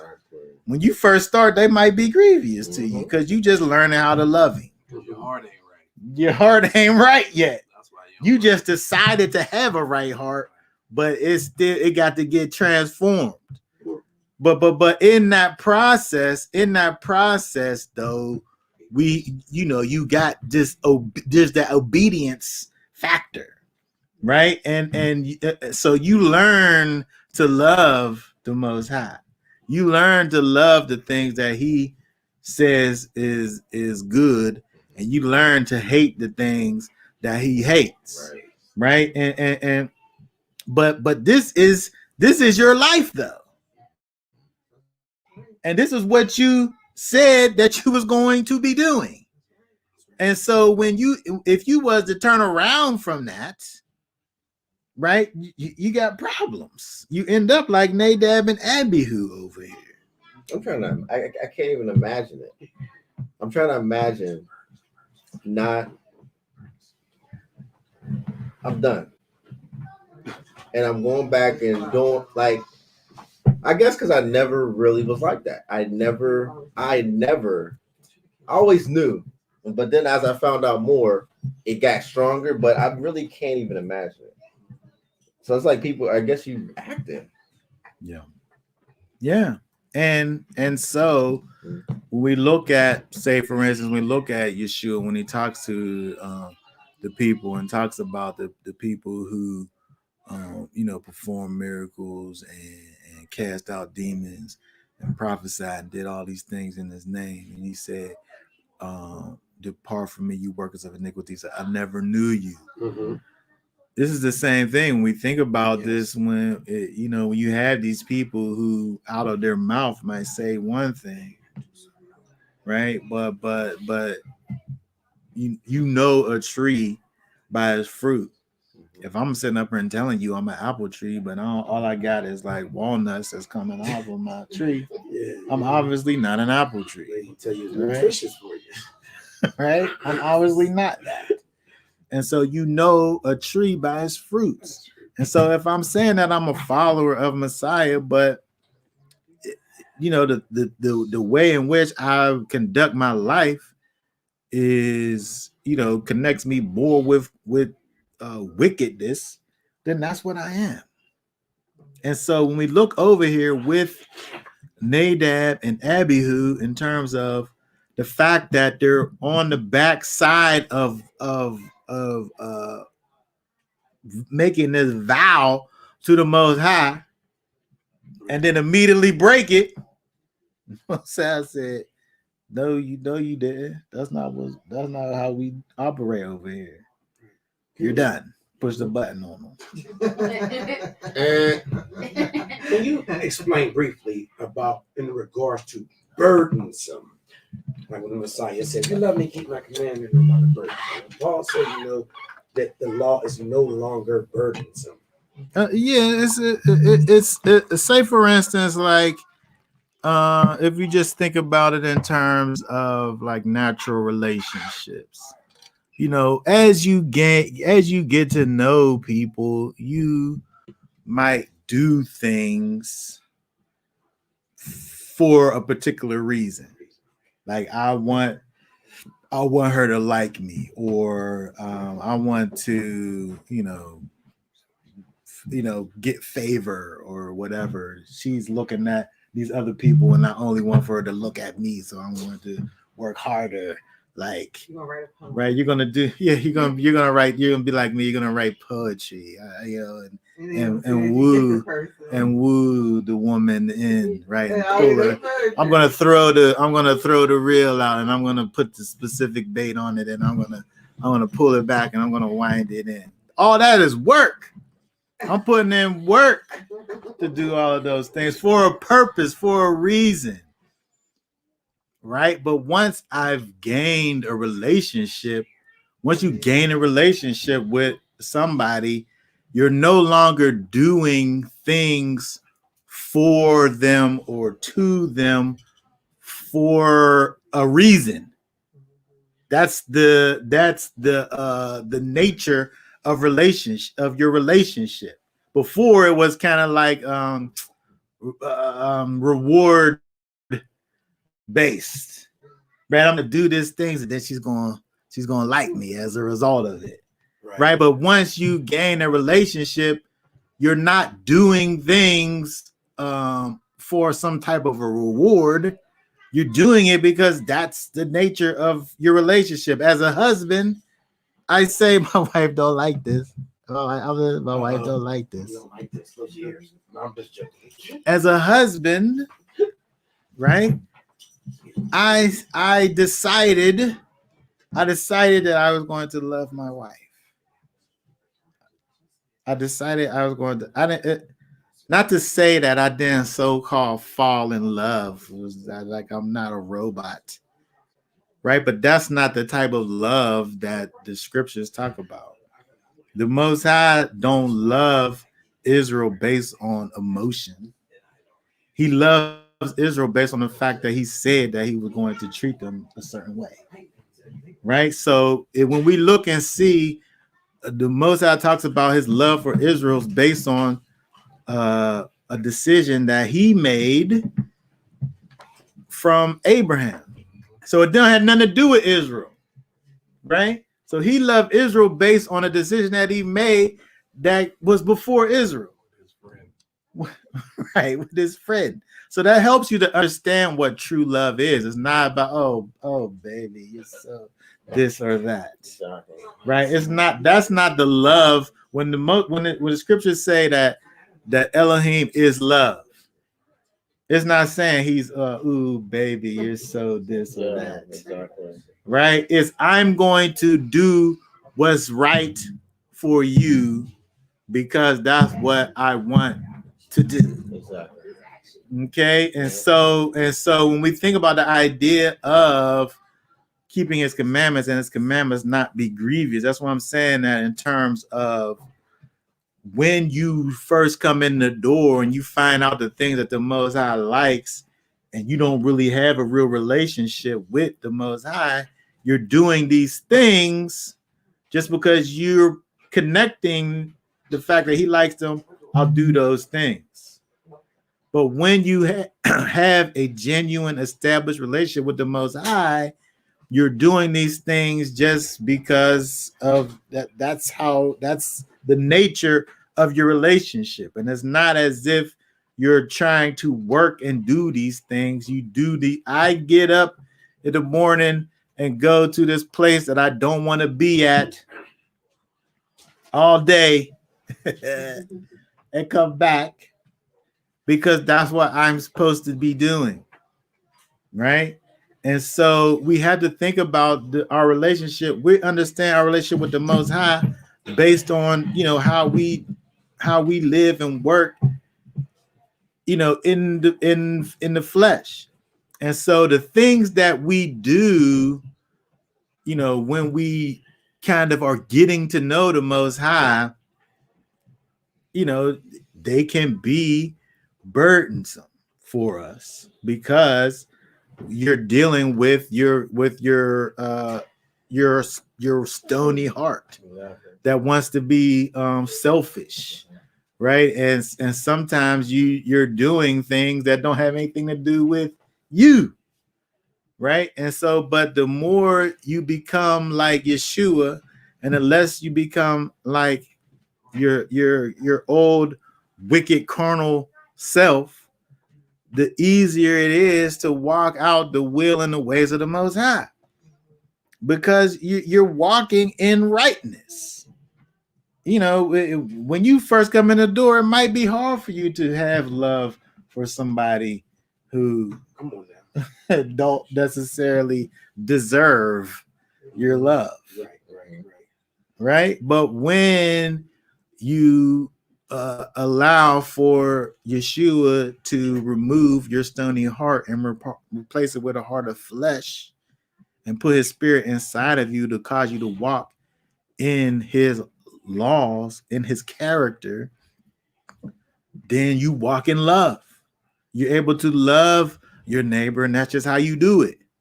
That's just how you are, right? And so, saying all that just to say, when you're going from that stage of just learning to being, there's that overlap where you're in your flesh trying to do what's right until the spirit kicks in, and you begin to literally do and be right. But when we look over here with Nadab and Abihu, okay, we're dealing outside of the New Testament, quote unquote, New Covenant context, where we're dealing with these people who, where the spirit he wasn't infused in all of his people. There were ones who obviously we could see that they operated in the spirit of the Most High. Over here with Nadab and Abihu, we could see that, there was, this is the result of carnality. And so on the other side of Yeshua, we're able to look and gain an understanding to know that, he's given us the tools that we need to be able to move forward and succeed in his will. And he helped for us to know that it's important for us to maintain our set apartness. We have to maintain our set apartness, and especially when we look over here at, like I keep saying, the process. They're just coming out of this process. I mean, this making this vow to the Most High, and the first thing they do, if the proximity of this whole drinking thing is connected, they come out of that and then get into some carnality. They was in this place where they was in this in the tent of meeting for the 7 days, a time of dedication unto the Most High. The first thing they do when they come out is appease their carnality and flesh, where it puts them in a position where they're not able to operate properly, and they fall into this sin over here. And so for us, looking at this, we should be able, this is something that happens when we think about like coming home from like Feast of Tabernacles. We go away for a week, we're out in this place, and it's beautiful. We think about the Most High for 7 days, and we depend on him, and we go out here and we're thinking along these ways. And then we come back to reality, right? And you have the world is going on, and you have these influences that are loudly speaking to you when before you wasn't even thinking about those things. And so when we think about the lesson that we can learn from that, is the same lesson that they failed to learn over here. So they needed to be able to keep that thing going that they had in terms of that dedication, that sanctification to the Most High. As soon as it was over, they got right back into the flesh again. And so we have to be able to get to the place where, and again, that's part of also what we was even talking about in terms of our growth process, in the fathers, of where we have to not treat this thing that we're doing, this life that we live, as some kind of a part-time thing. Every part of your life, it should involve set apartness. Every part. There's not a part that you could turn your set apartness off and then, be over here. And so you always have to be a representative of Yeshua, no matter where you are. Because as soon as you hit the pause button, that's when, these influences are going to come in. And then are you going to be able to stand? Right. Okay, we always have to be on guard, right? So that we're able to maintain this level of set apartness, right? Because that's the part that was broken over here, right? The set apartness level had dropped. right? He said, "You're not gonna come before me, not set apart." Right. Not set apart. Right. Right? And then if we even think about now what comes next, chapter 11, with the food. Woo. Why is that right there? The food thing. So you got the alcohol thing, right? And coming in, this thing that they do that, and the most I said, the reason why they died is because they brought this strange fire and they failed to set themselves apart before me. And then after they had this process of set apartness, and then the next chapter 11, is the food laws. And he gives you all the food laws. Here, let me just go over it real quick. We're not gonna go here. We're not gonna read all the food laws, but if we look over here, let's see.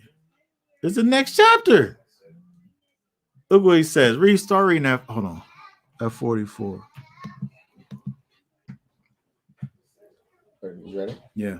For I am Yahweh your Elohim, and you shall set yourselves apart, and you shall be set apart, for I am set apart.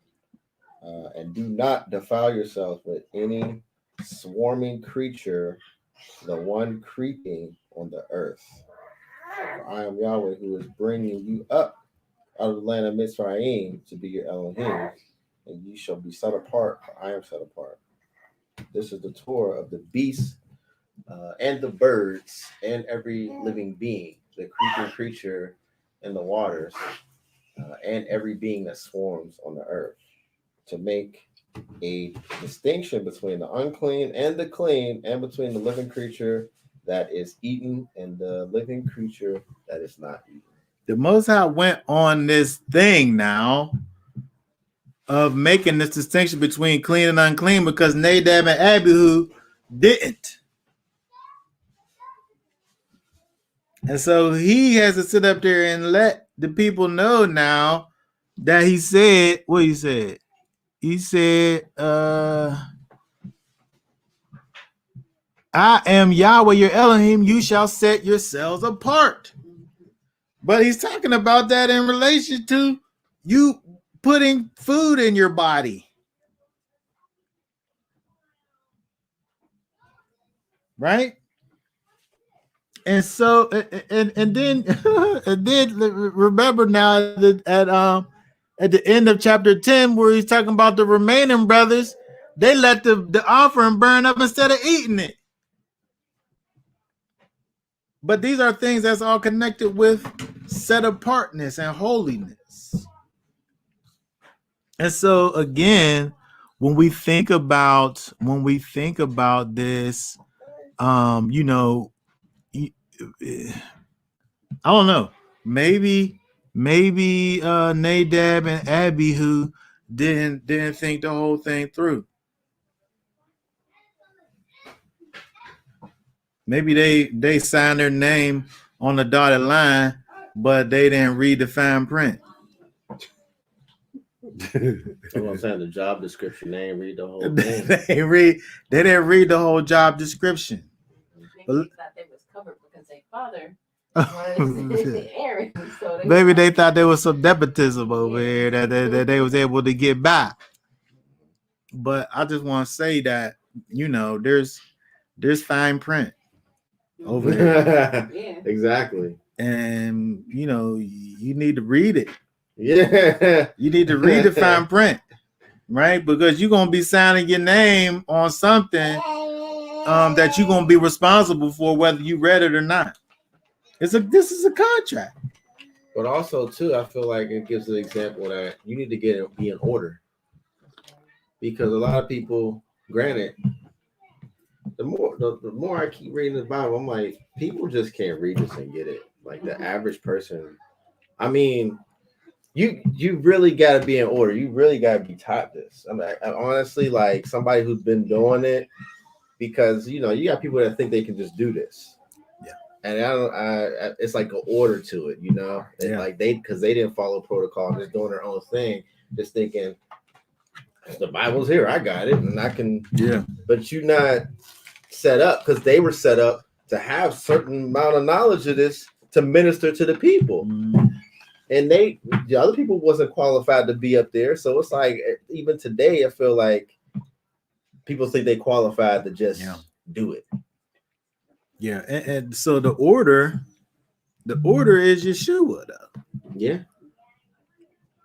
Now, I could sit up here and try to do this or that, but outside of Yeshua, I said this last week, my righteousness, any righteousness that I bring to the table is as a nasty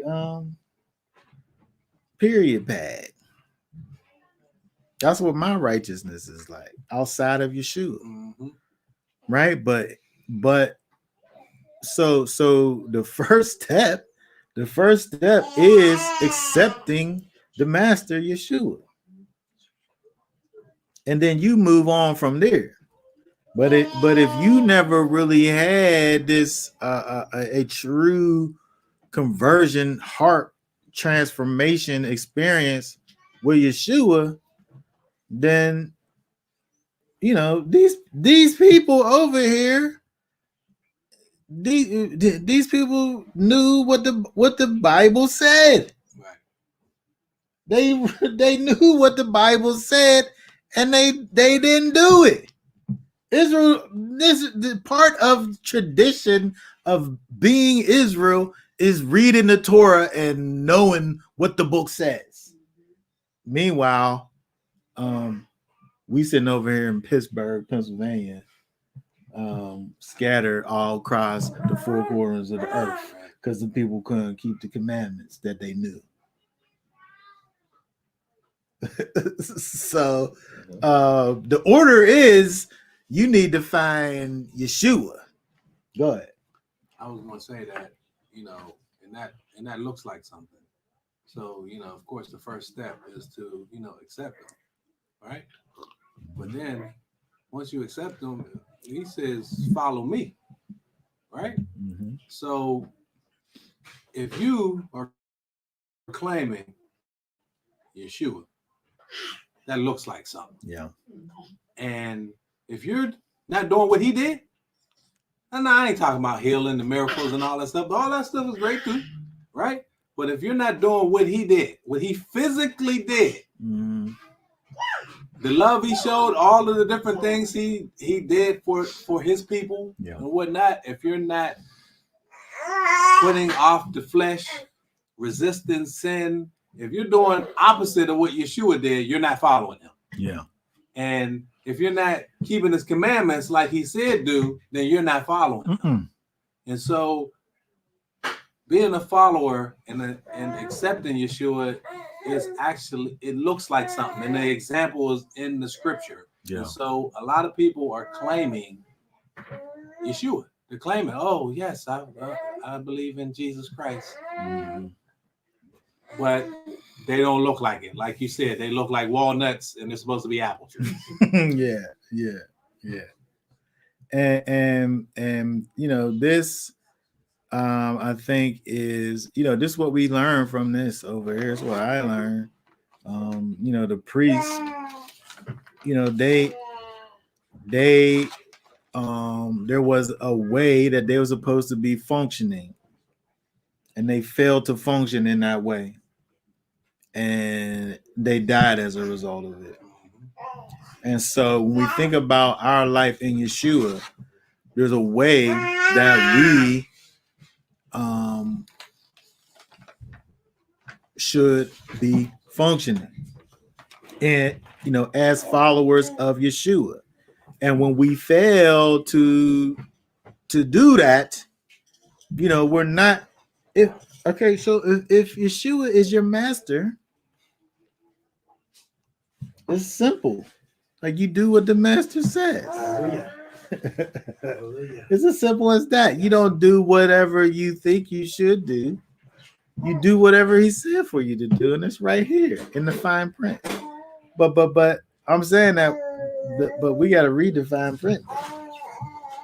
We got to know what it is that we signing up for over here, because you're responsible for it, whether you read it or not.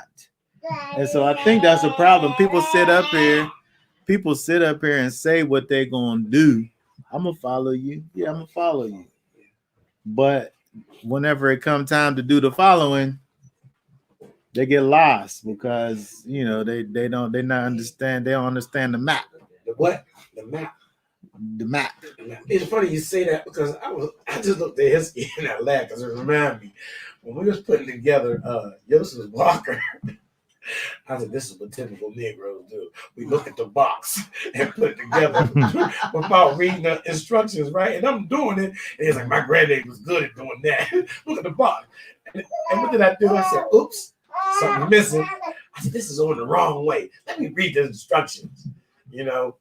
That's just like the scriptures. People think they can put their lives together by looking at the Bible without actually reading and dissecting it. Or just listening to the pastor on the pulpit. Just listen to the pastor on the pulpit, right?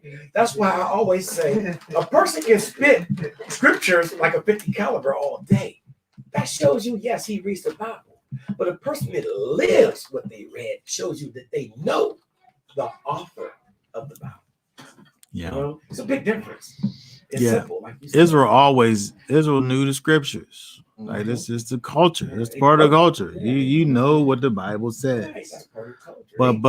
But it's the reason why Yeshua came and lived and died and rose on the third day and went back to the Father to send back his Ruach HaKodesh was so that the Spirit could come and live on the inside of you and empower you and I to go and walk out this thing that people been reading for thousands of years.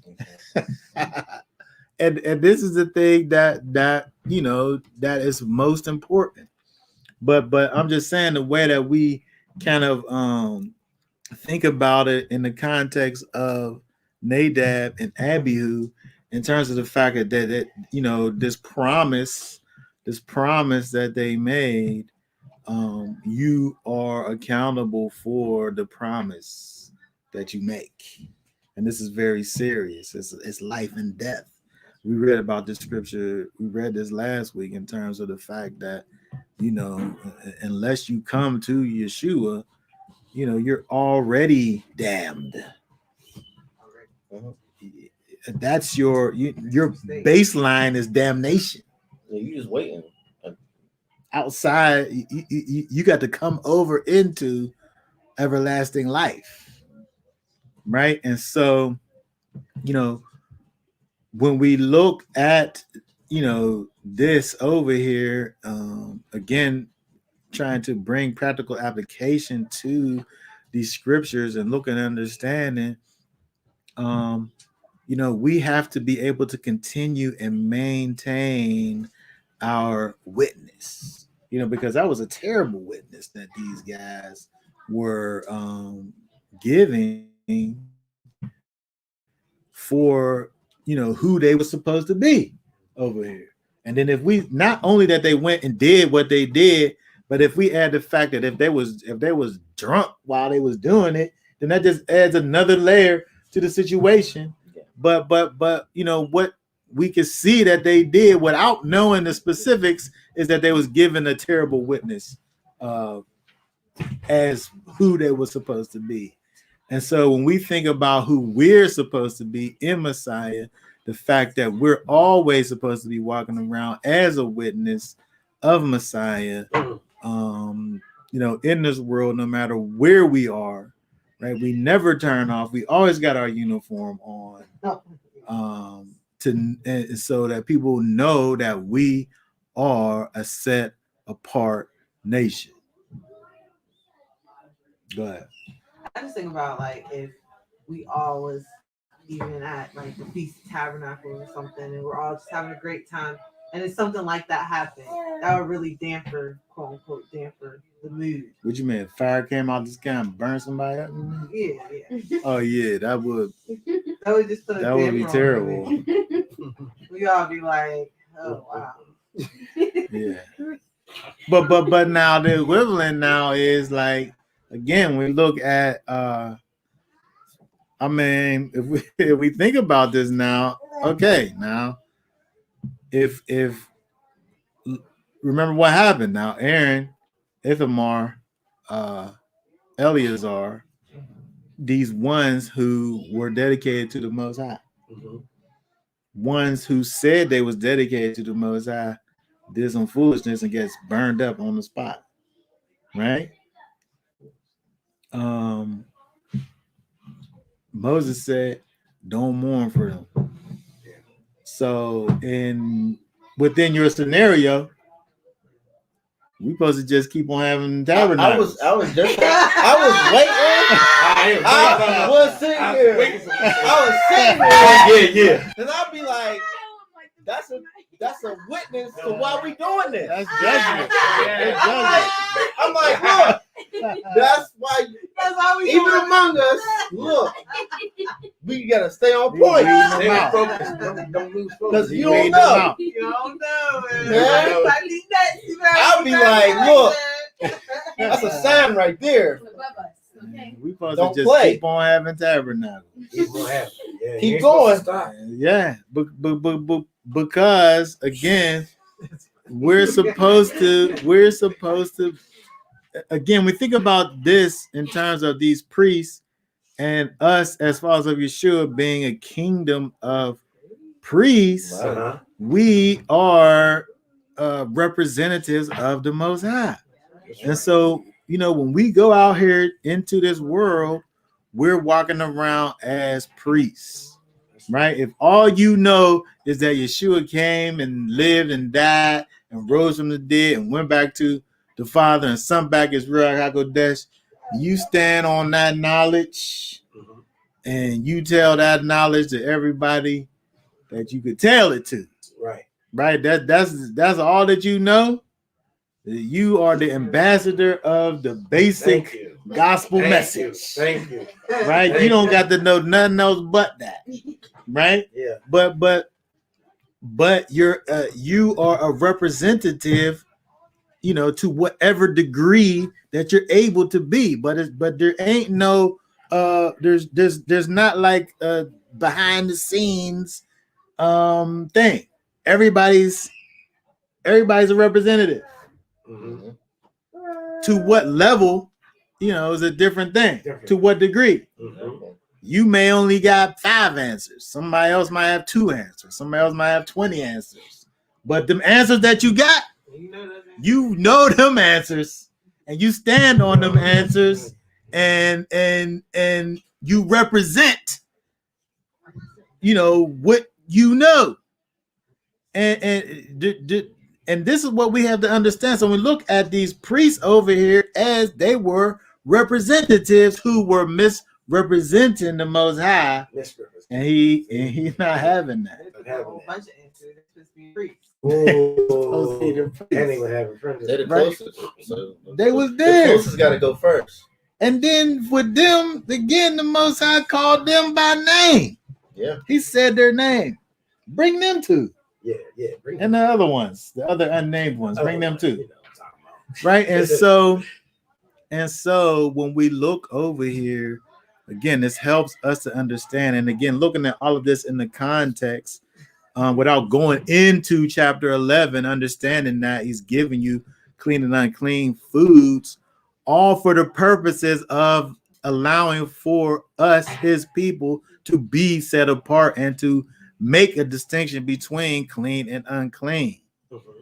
Right? And he's saying, I'm holy, therefore you need to be holy.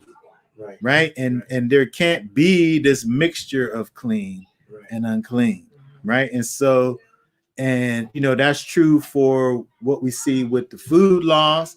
That's true for what we see with the priests, especially who's supposed to be at the epitome of set apartness. And again, add to the fact that they made this promise to the Most High. There's no difference between them and us. We make a promise and a declaration to Messiah that we are going to live the rest of our lives with our hands to the plow. Wow. And that we're not going to turn around. We're not going to take our hand off of that thing. If we fall, we get back up, and we're moving in the direction that the Most High through Yeshua is pulling us, and we can't worry about what's behind us, Right. because we already know what's behind us: fire and brimstone, right? And so we have to always be representatives of the Most High to the fullest and maintain that forever, based on that promise that we made. Good. I want to say. No, Tirsa was trying to say something. But you can finish. No, go ahead. No, because you're gonna forget what you Ma'am, you're even before the base. I have two things, so go ahead. Go ahead. Okay. I was in converse with another fellow Israelite brother, which we have mutual understandings with. And I was explaining to him, my brother, and I learned this from you years ago, mind you. We was talking about other incidents, other issues in biblical geometry. Okay. So, and I said, my brother, does that point you to the direction of salvation? You remember that? I got that. I said, why are you taking your hand off the plow? Like you saying. I said, when we both stand before the Most High on that great day, just say, for instance, Yeshua asked you, what did you teach my people? And I said, all you have to offer him is, I taught him that the world was flat. I taught him that Esau was white. I taught them that sex equals marriage. I taught them that they shouldn't do what my bishop or my leader said that we should not do. Come on, man. And I stand before him and humbly say, I admit my faults. I repented of all my sins. I said, but one thing I remember what you said was the Great Commission. I followed your orders and I kept the commandments because I love thee. You understand? I became a fisher of men to win souls to you, not to debate to prove that I'm right or wrong. It's not my call. I only follow you, for your word said imitate you. Your word says make fishers of men. Your word says make disciples. It never says all that other stuff. All that is extra, and it doesn't point you into the direction of salvation. Mm-hmm. This is what people need to understand. Yeah. And we are one way. That's the way we going. In the direction of salvation. Through Yeshua. Well, let it be known. Yeah, the foundation of the faith is Yeshua. And if that's not your foundation, then you building some other building, right? Go ahead. There's two things. One, that we have had people ask us specifically on our belief statement. Note 3 on our belief statement in regards to I hope people can hear me. The point on the belief statement is the Most High has scattered Israel across the four corners of the earth and has promised to regather his physical people. Yeah. The new covenant is the mode upon which that end is met. The power of that mode is the pouring out of the Holy Spirit. Faith in the work that Yeshua fulfilled through his death, burial, and resurrection make it possible for that power to be attained by whosoever believes. And then see note 3, where I'm sorry, I was note 4. But it says Leviticus 23 gives us a list of, oh my goodness, what in the world? I'm like totally all the way off here. All right, just what was the point? Well, anyway, the point is that in the belief statement where it says that the food laws of Leviticus 11 are that's where it talks about being holy. Yeah. And so we get people who look at that and they email us or whatever and they say, I don't understand why that is written like that, because why the scripture's written like that? Well, why it's written like Leviticus 11. Holiness is in regards to the food law. Yeah. Well, that's says that what holiness is in regards to food. that's what he did. The Most High did that, and so it's interesting that people want to say, you know, you can eat whatever you want to eat, whenever the Most High just killed 2 people that He named by name, because that they wasn't able to make a distinction between clean and unclean, because they wasn't able to exemplify holiness. And so He begins now to tell you about holiness and maintaining a certain level of set apartness. And the way in which He does it is by saying what kind of foods you eat, which is strange, you would think, if you don't understand the Creator. But again, you know, if we're the temple, if we're His temple, right, the same thing is true over here with, you know, the temple that's made by hands or us. There was a way in which He wanted for things to go in and out of the temple. And so likewise, there's a way in which He wants for things to go in and out of our bodies, which is our temple. And for these people who was the temple that was in the temple, there had to be a certain level of set apartness. I'm not saying it. That's what He said. I am Yahweh your Elohim. Consecrate yourselves, therefore, and be holy as I am holy. But He says that in the context, again, of food.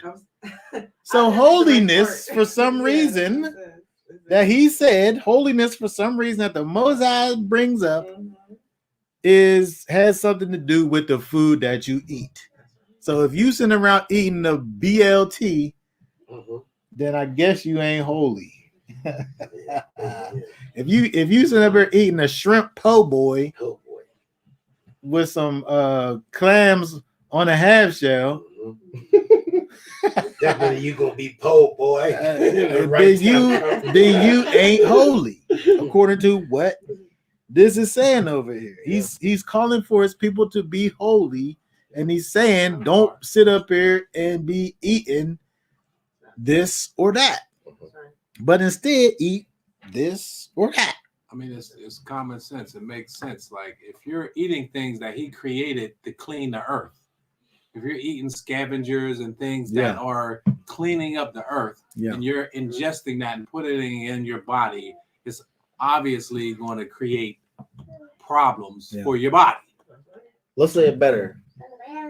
They eat dirty things.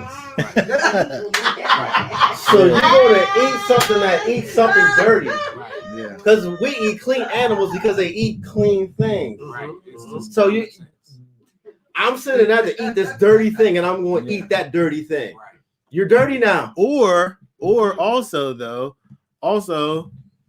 way in which, because I had to describe this to some Gentiles this week, because he was curious. I know that you don't eat pork, but what are some other things that you don't eat? Well, I said it's probably easier to say what I do eat.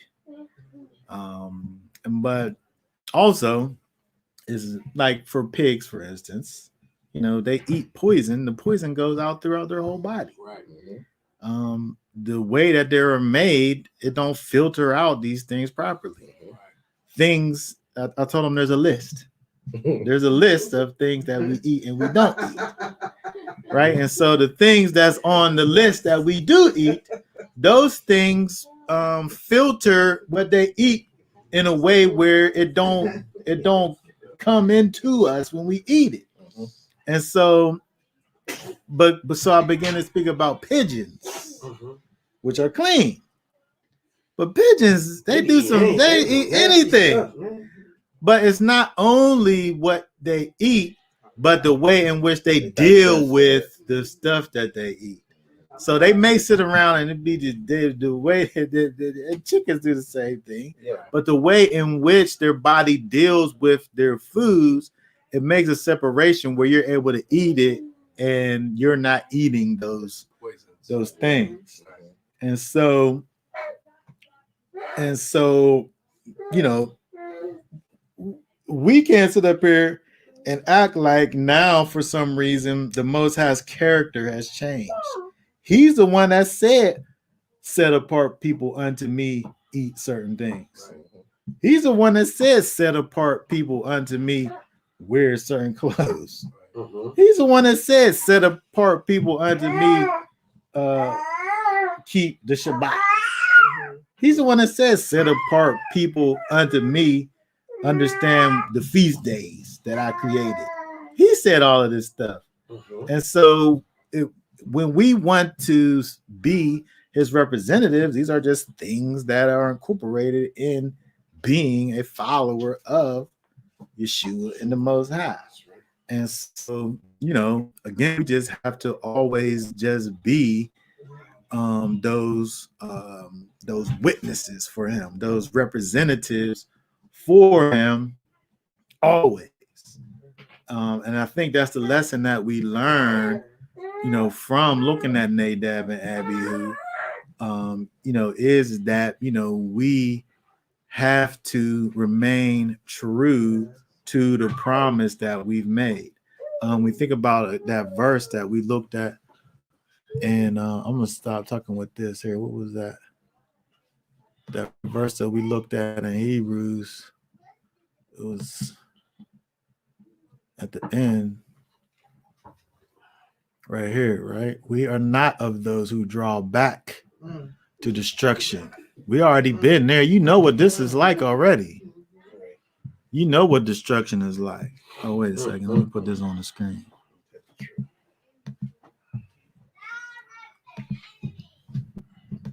Read a quick scripture like that. Yeah, hold on 1 second. Yeah, what you got it? Hold on.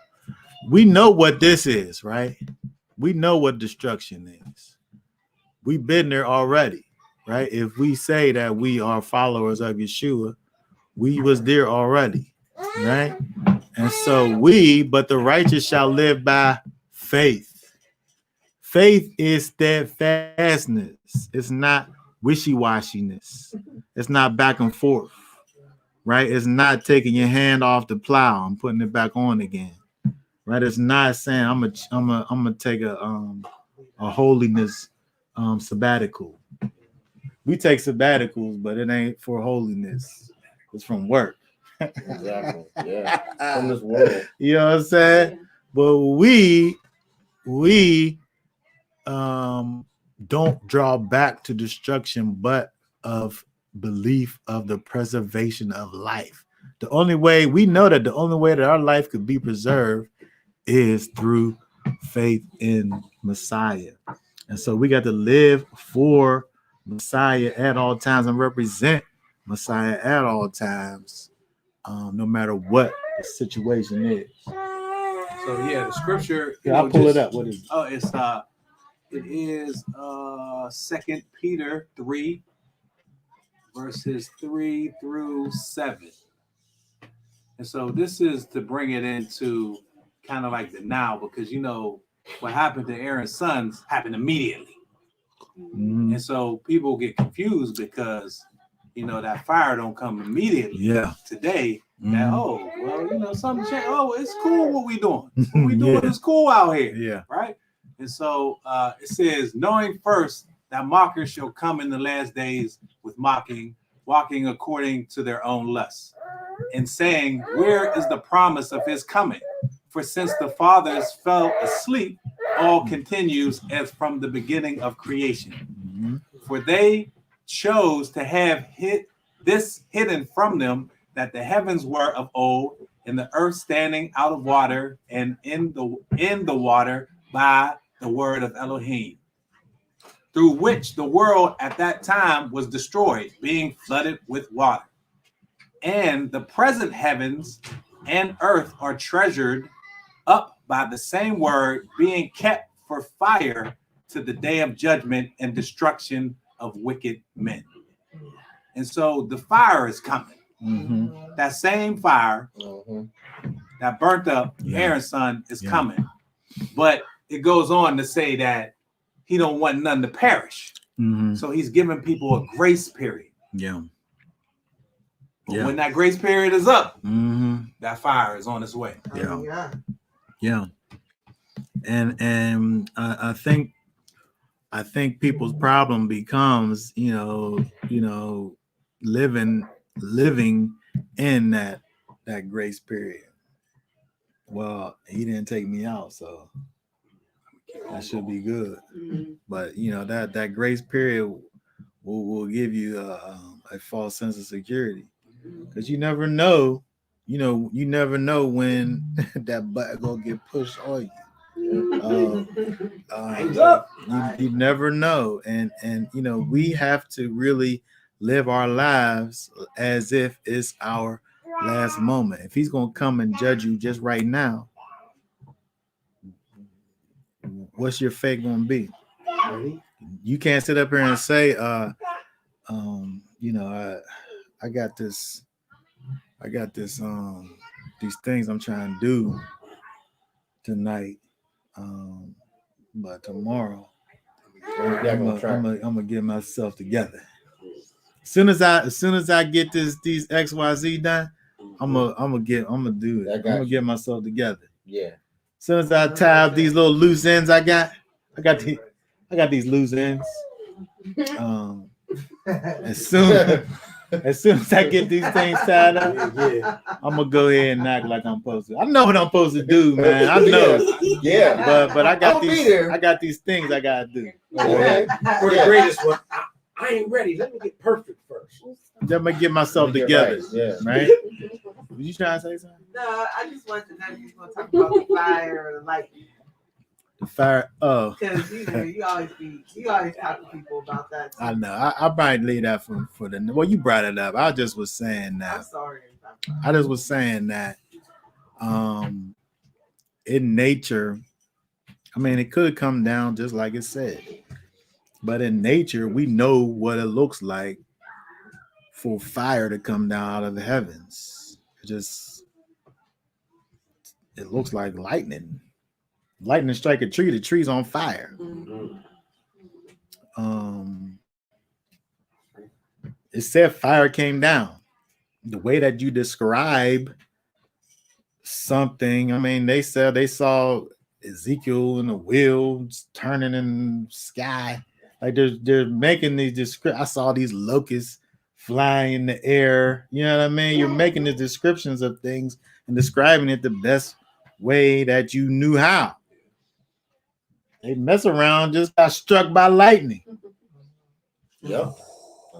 Struck down. You know what I mean? Dead. It's the same thing. You catch on fire when that lightning hit you. Mm-hmm. If a tree gets struck by lightning, it's cut. Yeah. But it's on fire too, though. Fire too. Yeah. And if it hits you, your clothes gonna be smoking, your hair gonna be smoking. If you Yeah, survive, yeah. Because they didn't burn up, their bodies was there.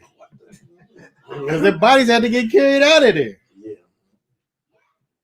I mean, that's just something that I say. I don't know that for a matter of fact, but I think I feel like they got struck by lightning. Because they say, what's the odds of you getting struck by lightning? It's like crazy. Like you win the lottery before you get struck by lightning. Yeah. And that makes sense to me. Yeah. Okay. All right. So on that note, we want to say be sure to subscribe to the channel, share the video, like it, put your descriptions in the comments. Everybody who came in here, appreciate your questions and everything and your participation. We want your participation and your questions. They always make the whole thing a little better. We want to say for now, Shabbat Shalom. Shabbat Shalom. Y'all willing, we shall be back on next week to continue our discussions. Okay? All right. Shalom. Shalom.